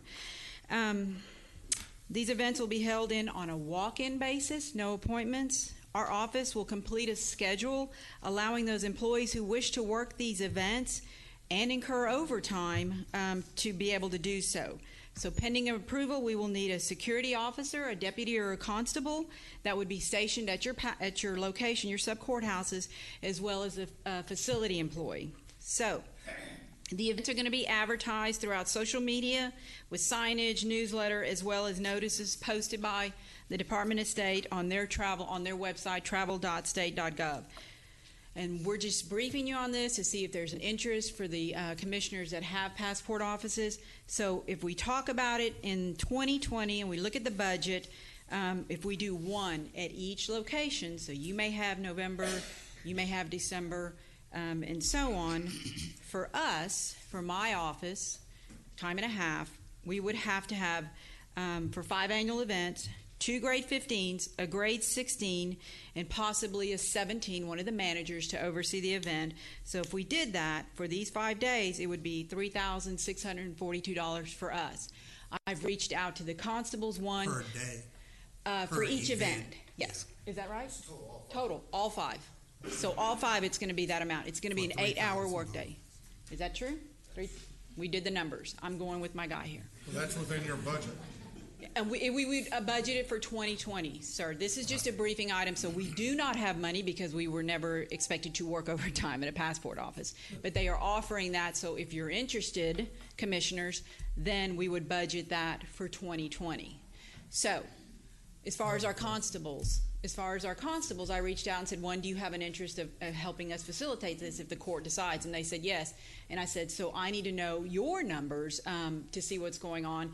And they said, average constable is $26 an hour, but Mary Louise, we will use reserve officers at those events. So each constable I spoke to personally at each of your sub-courthouses said they would use reserves, so it will not cost the county any money.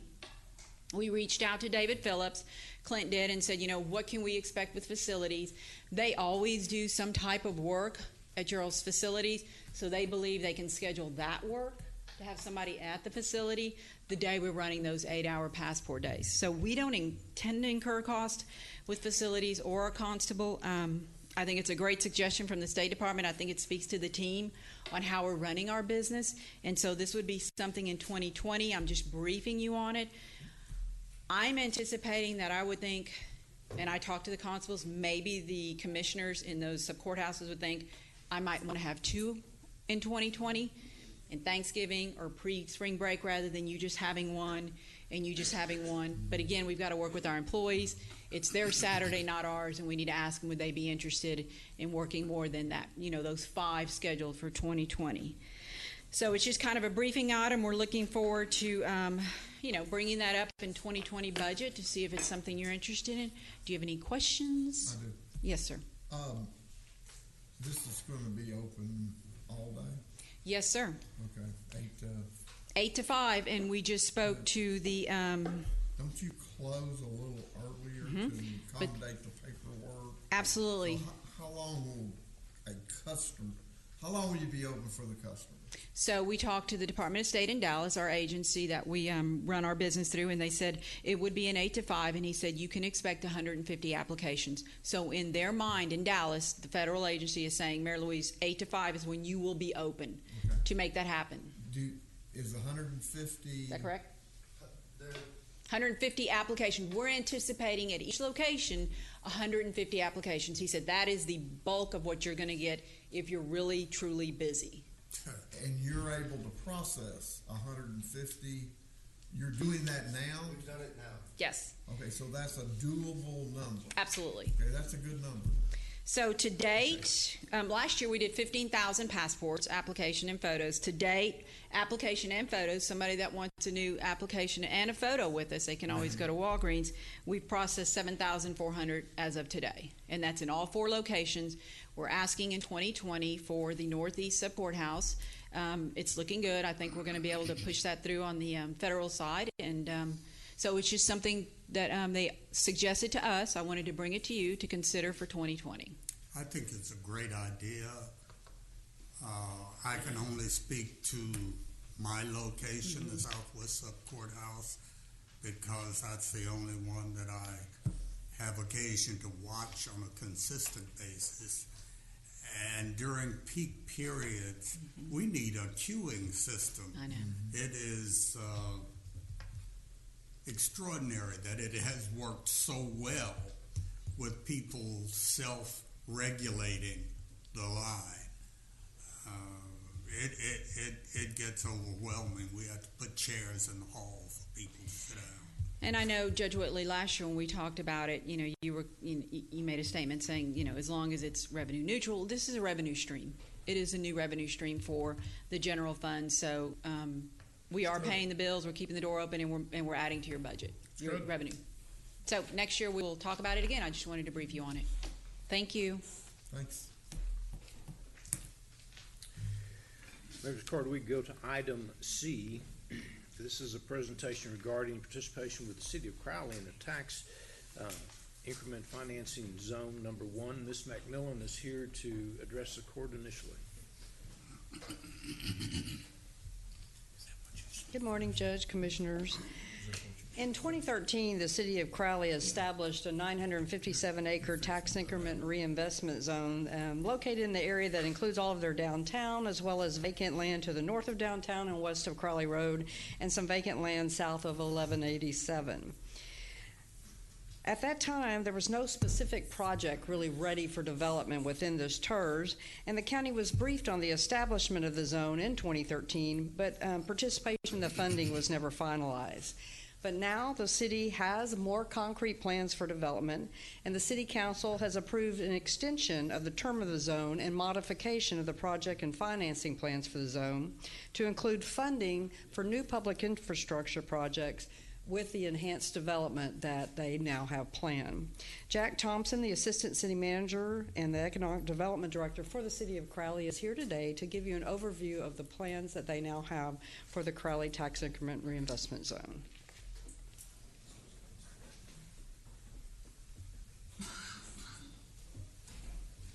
Good morning. Well, good morning, Judge. Good morning, Commissioners. My name is Jack Thompson, and I'm with the City of Crowley. It's my pleasure to come and talk to you real quickly about what is happening in Crowley and in regards to the TERS as well. So, over the last few years, Crowley has experienced some solid residential growth throughout the city. However, in an effort to get more commercial growth and a more sustainable growth, we've been working diligently on creating more commercial development opportunities, as well as look for partners to develop residentially in a more sustainable development type format. And primarily we're looking at doing that through a redevelopment and a creation of a downtown Crowley. We don't really have that central commercial hub that a lot of communities do, and it's something that our residents have indicated to us over the years that they really want. Some central place to gather, a place where we can have good commercial growth and development, and also attract sales tax growth to help on the property tax side. The other thing too is look at creating some more commercial opportunities, job creation opportunities on 1187 as well. And thirdly is to create a sustainable residential developments that on our last remaining properties that we have available in town, that those properties that are zoned residentially will develop in a way that'll be very substantial and sustainable over the years to come.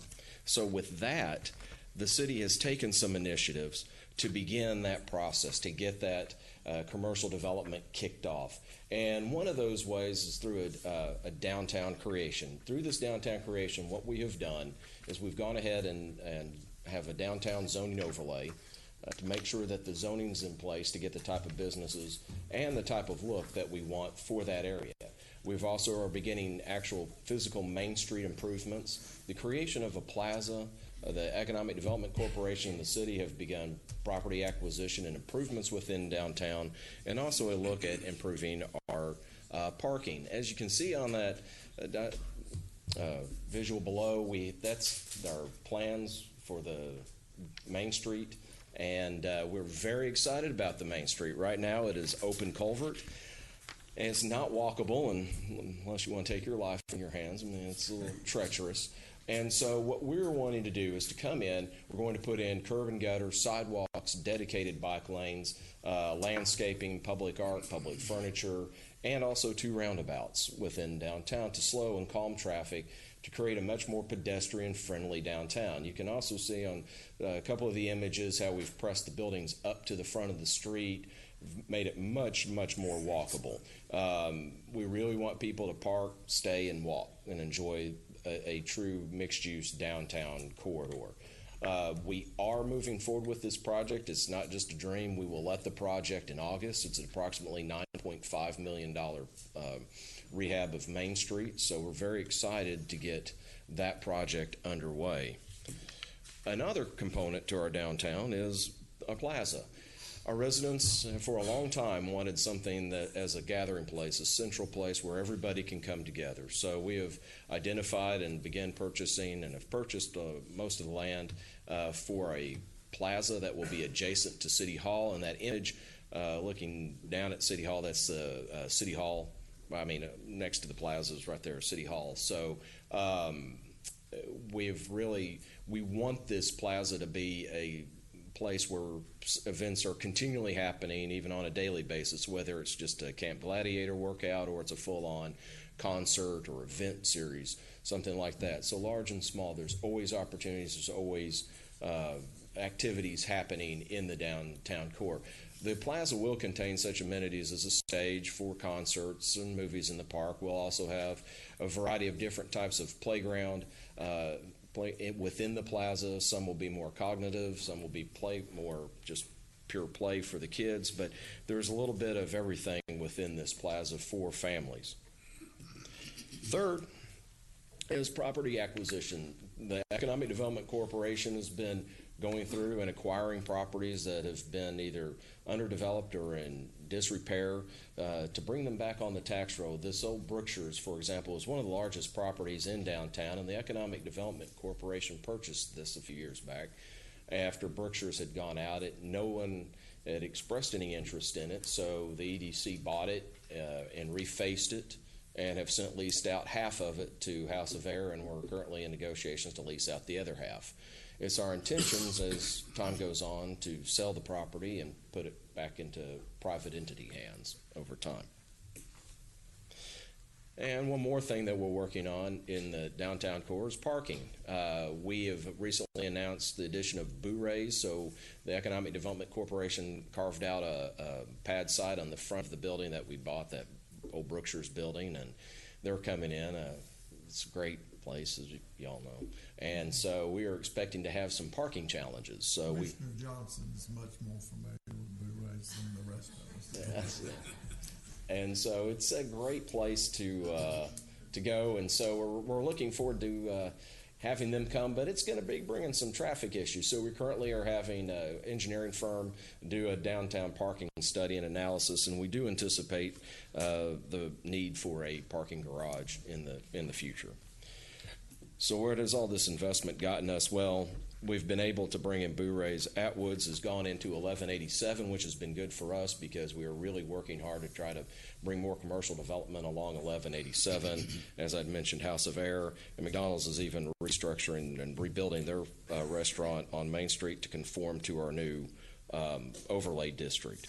So the city hasn't only worked diligently on finding new commercial uses and expanding our tax base through that, but we've also been working hard to find a good partner on the residential side, somebody that can come in and help us build a very sustainable, long-lasting subdivision, and we've found one in the Nehemiah Company. As many of you are familiar with Viridian in North Arlington, we're very excited to have them come into Crowley, and they are coming into the northern part of the TIF district.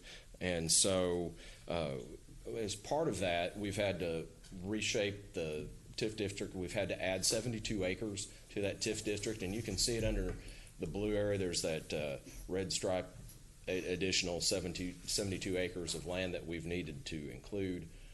We've also extended the life of the zone to 2052. For that, the we've had additional project costs. When we first were looking at this TERS, as Ms. McMillan had said, we didn't have a developer in hand. So it was kind of nebulous as to exactly what kind of cost there would be. Well, now with Karis online, now we know. We know exactly what we're having to reimburse and what the developer's costs are in this. So specifically, what excites us a lot about this Karis development is it'll include 2,000 homes. It'll be a wide variety of price range. It'll include about 95 acres of parks, approximately 20 miles of bike trails. It's something that we're very excited about to see in such a manner that it's also spurred us to go ahead and do a new Parks and Trails master plan throughout the entire city so that we can make sure that residents throughout this community can enjoy our park system, but we can also get around via trail system, bring those trails outside of the Karis development into the rest of Crowley. The project costs for this development are as follows. So for Karis, it's $152,806,211 for within their own project. There's an additional almost $5 million that we're putting in. There's some improvements we're making to infrastructure going into the Karis development, such as the industrial bridge going over the railroad tracks. There's retail and mixed use. That's paying for some infrastructure into the 1187 property. The downtown revitalization of $12,200,000 is paying for additional infrastructure improvements throughout the downtown core. Once we have Main Street in, there's additional sidewalks, power poles that need to be buried, parking issues that need to be tackled, and that falls under that number. Economic development is further infrastructural improvements. We are working hard to create a business district on 1187, and so those funds will go towards that and towards job creation. Municipal facilities is a second phase of the Plaza, and then administration. The Karis project costs, as you see, cover a wide variety of infrastructure from roadways to utilities, water and sewer lines, with the total cost being approximately $157 million for infrastructure that the TERS will be paying for. The developer will come in with approximately another $55 million, and as you can see there, the total project costs for Karis is a little over $211 million. The value is very impressive. Upon build out, our estimation of the Karis development is expected to have $694 million. By 2052, we are projecting the entire zone to have a value over $797 million. So for Crowley, that's a very good return for us. It's a very good day for Crowley. Yes, sir. Our zone revenues, as you see, can get up or are projected to be at $189.8 million. And then there's the participation rates to the left.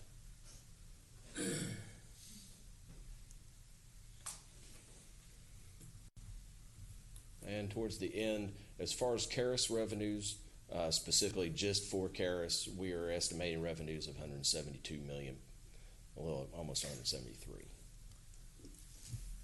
So with that, I'll be happy to answer any questions that the court may have for me.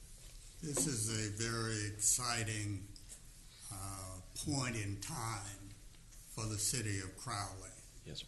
I have watched the city embrace its growth over the past 30 years or so.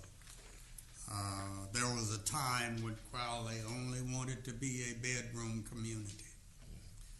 That's no longer possible. Yes, sir. And it's exciting to watch the city embrace its new opportunities to create a sense of place, a new downtown. You know, it's stuff has always worked well at Bicentennial Park, but it's off the beaten path. It's not in the center of town. Every vibrant community needs a town square, if you will, a central business district. And this will provide Crowley with that opportunity.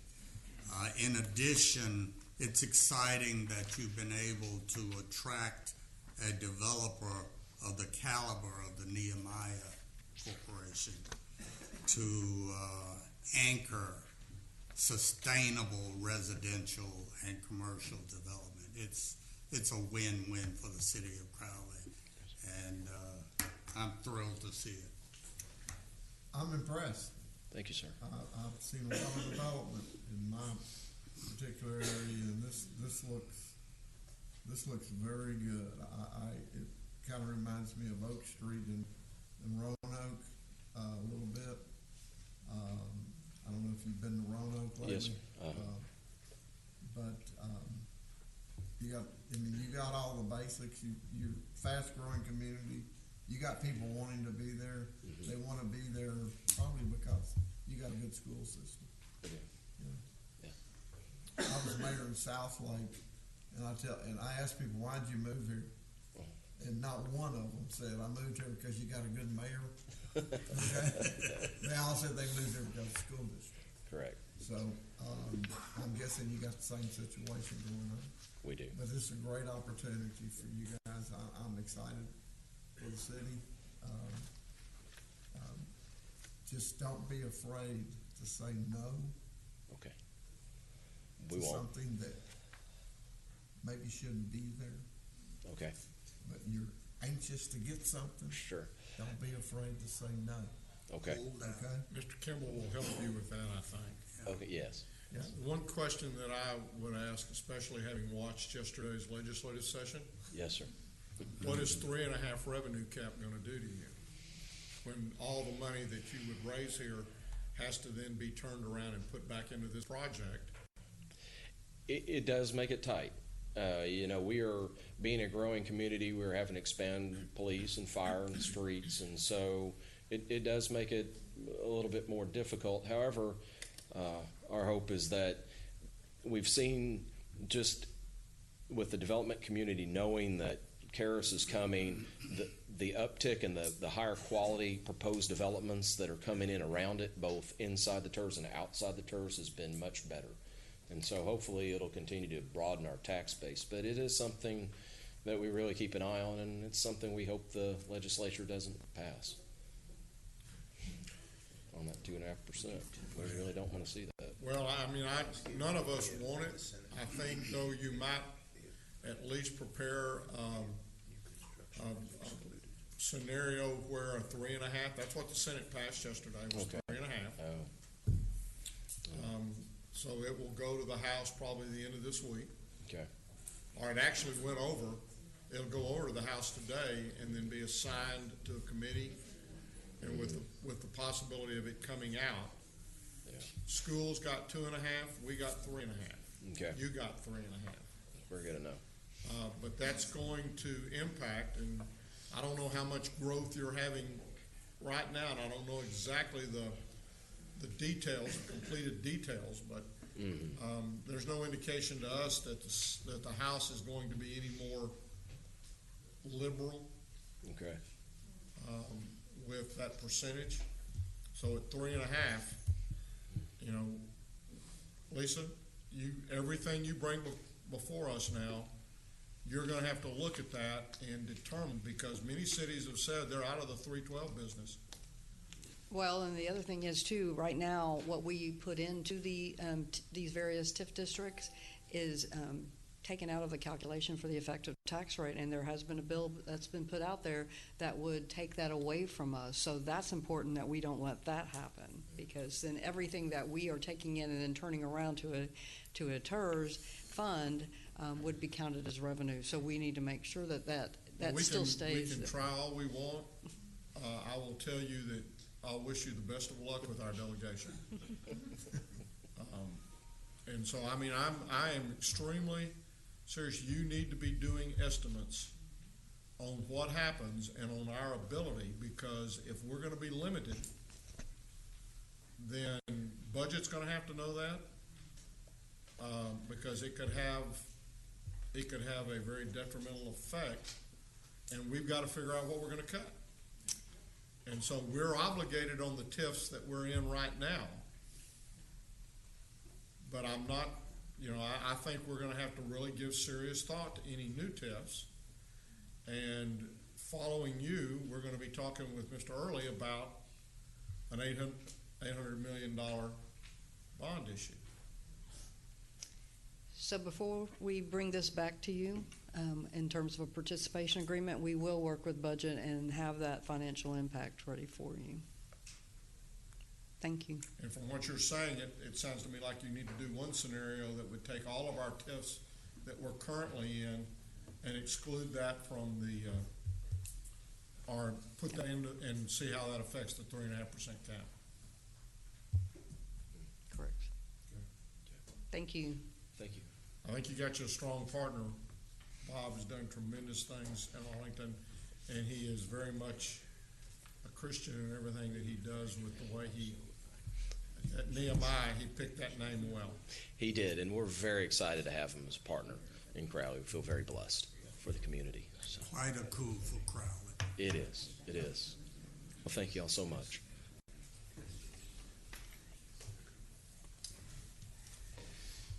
Members of the court, if we can go to item D, this is the monthly update from the hospital district. Mr. Early is here to address the court at this time. Thank you, Mr. Manning. Thank you, Judge, Commissioners. Good morning, Robert. Good morning. Good afternoon. Wanted to. Thanks. What I wanted to do is follow up really on my comments, really segue into Crowley's comments, and that is, I want to thank you all as a court, and I want to thank the individual and Russell that you have representing this county, because you all have tried very hard to protect the interest of this public hospital. You all and I have had phone calls about this. We've discussed this. Your diligence is well worth it and greatly appreciated. I also want to thank the House delegation for all they've done to protect public hospitals under property tax caps and the challenges that faces.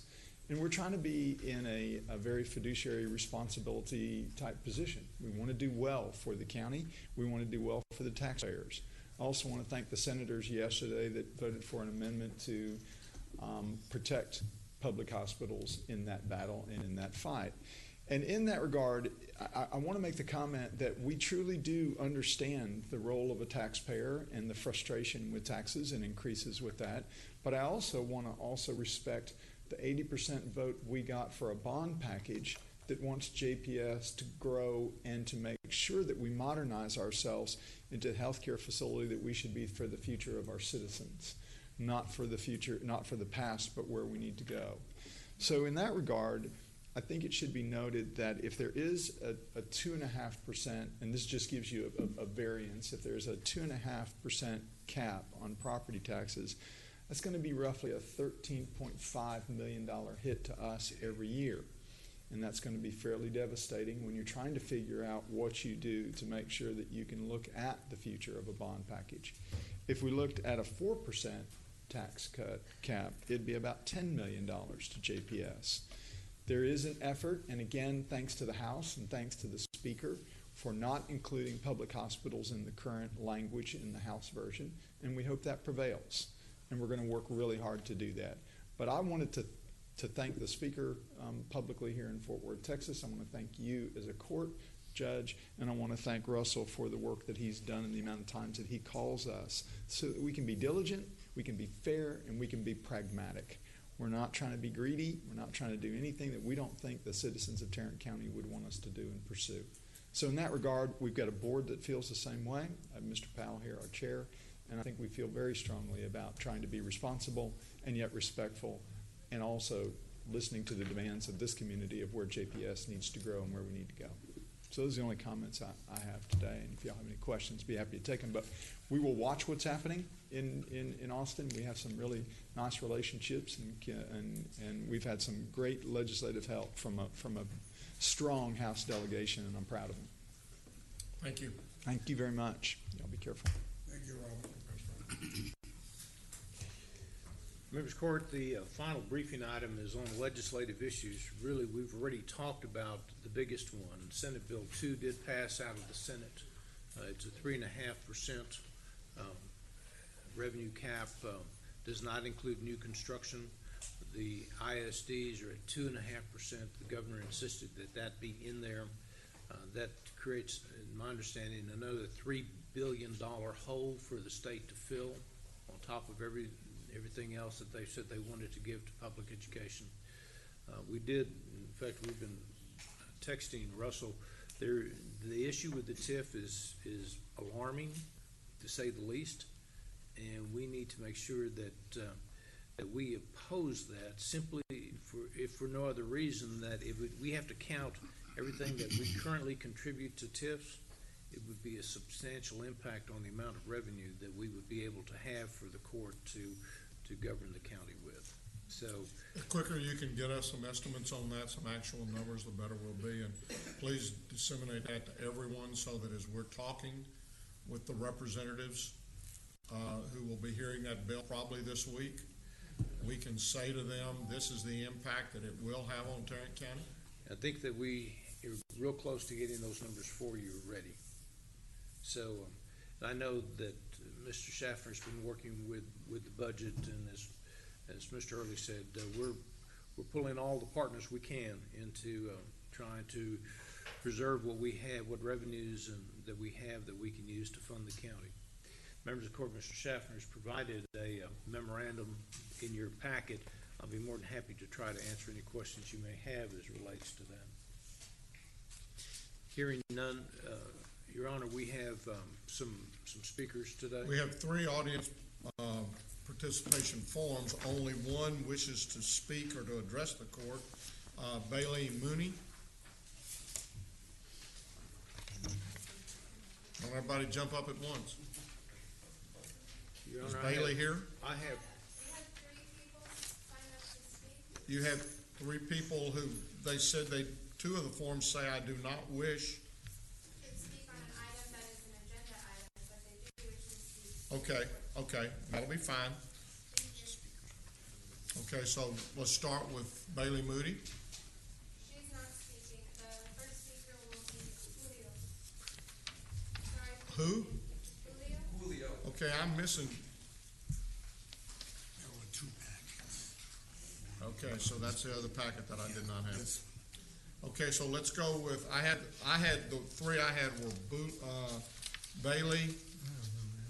Those are the written comments, but they should be. Okay, Divvy, okay, written comments only. All right, so let's go first with Julio. Here we go. How do you pronounce that last name? Yeah, give me your best shot first. I want to hear it. Hey, I do this once a month. So I'll let you go ahead and come up and say your name. All right. Good afternoon now, County Commissioners. My name is Julio Argueta. Yeah, that sounds good to me. Thank you very much. I reside in Commissioner Precinct 1, overseen by Mr. Brooks. I'm a TCU student and an organizer of United Fort Worth, and more importantly here, representing the ICE Out of Tarrant County campaign. We will be here every week to voice our grievances against 287G.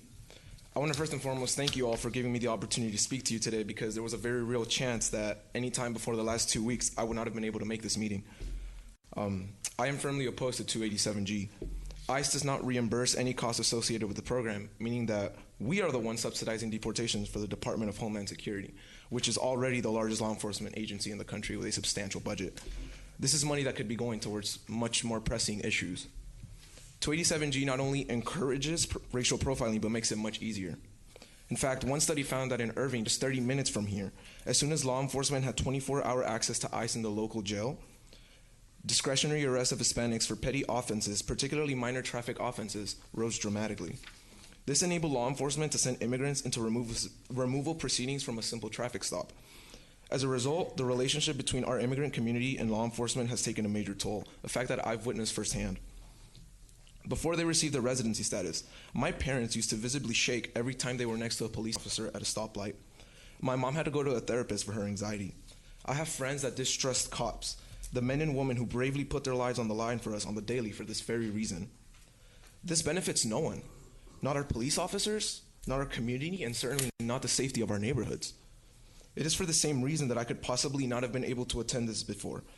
I am proud to say that I have now been a resident of the United States of America for 2 weeks. However, if at any point before that I had committed something as simple as a traffic violation, I would have been deported. This country would not have been deporting a criminal. It would have been deporting a first-generation college student who is on track to finish his BS in political science in just 2 years and plans on going to law school. It would have been deporting a TCU leader kid, rising leaders, and My Brother's Keeper mentor, programs which aim to encourage and foster relationships with middle schoolers and empower them to make college a reality.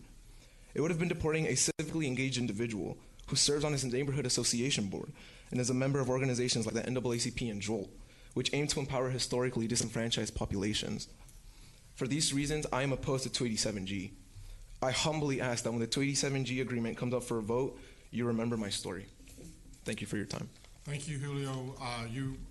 If you don't, let me just be sure and say that because you're speaking upon something that's not on the agenda, we cannot officially respond. We're prohibited by law from responding. That's fine. We do thank you for your comments and congratulations on your citizenship. Thank you.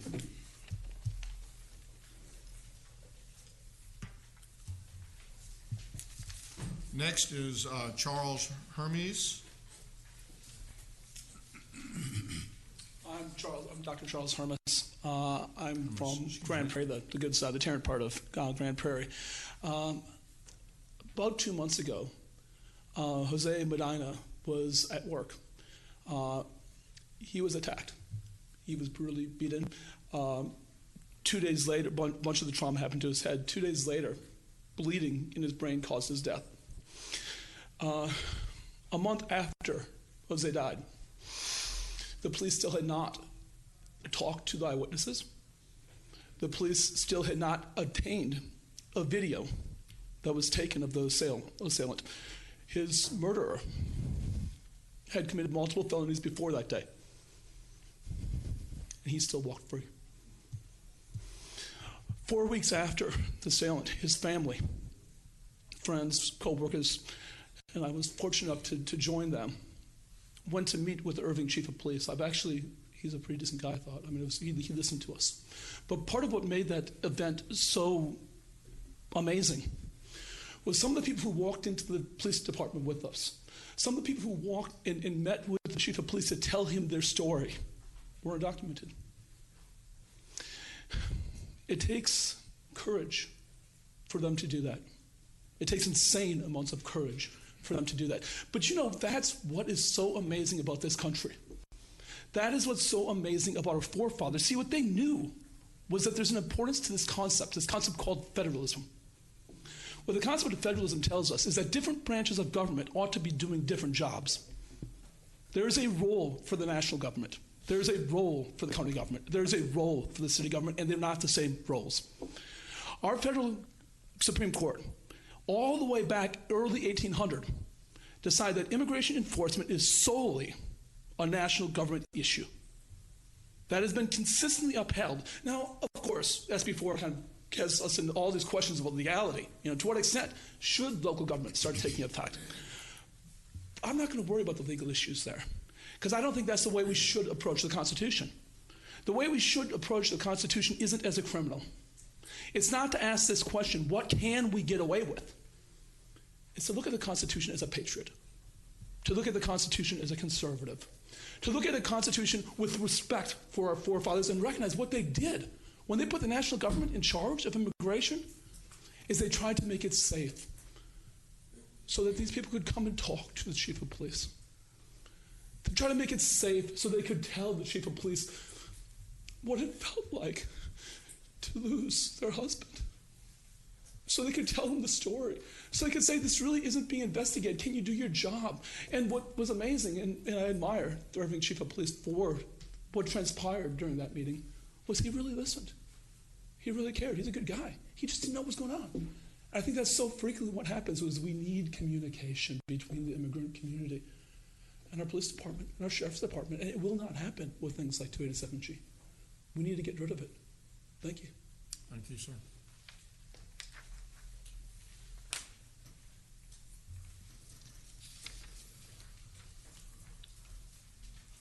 Gabriela Rodriguez.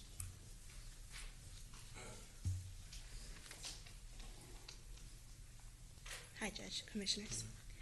Good morning. My name is Gabriela Rodriguez, and I live in Precinct 1. Thank you for allowing me to speak today. Today I come as representing ICE out of Tarrant, the campaign. We aim to create a consensus that 287G is not good for Tarrant County. This agreement negatively affects me and the members of my community. When you look up the definition of community, what comes up is people living in the same space. Nowhere in that definition does it say that in order to be a member of this community, you have to be documented. Documents aren't even an issue when it comes to this. So now the pressing question is, why are the undocumented members of the community not being extended the same courtesy that the documented members have been extended to them? Community members are hesitant to report crimes for fear of being victimized and criminalized by the very system that is meant to protect them as in the community. There's no exception. The 287G agreement is supposed to keep them safe, to keep us safe, but the statistics say otherwise in regards to this. A study done in San Diego County shows the difference in crime reporting while local law enforcement was working with ICE and from when they weren't working with ICE. 60.8% of the people said that they were less likely to report a crime if the local law enforcement was working with ICE. That is nearly 61 people out of 100 people. If you apply these numbers to the Tarrant County population, that is 1,253,229 people who do not feel safe with the 287G agreement in effect. 287G is counterproductive to the safety of Tarrant County. We ask that you keep those 1,253,229 people in mind when it comes to the agreement, when the agreement comes up for renewal in June. Thank you for your time.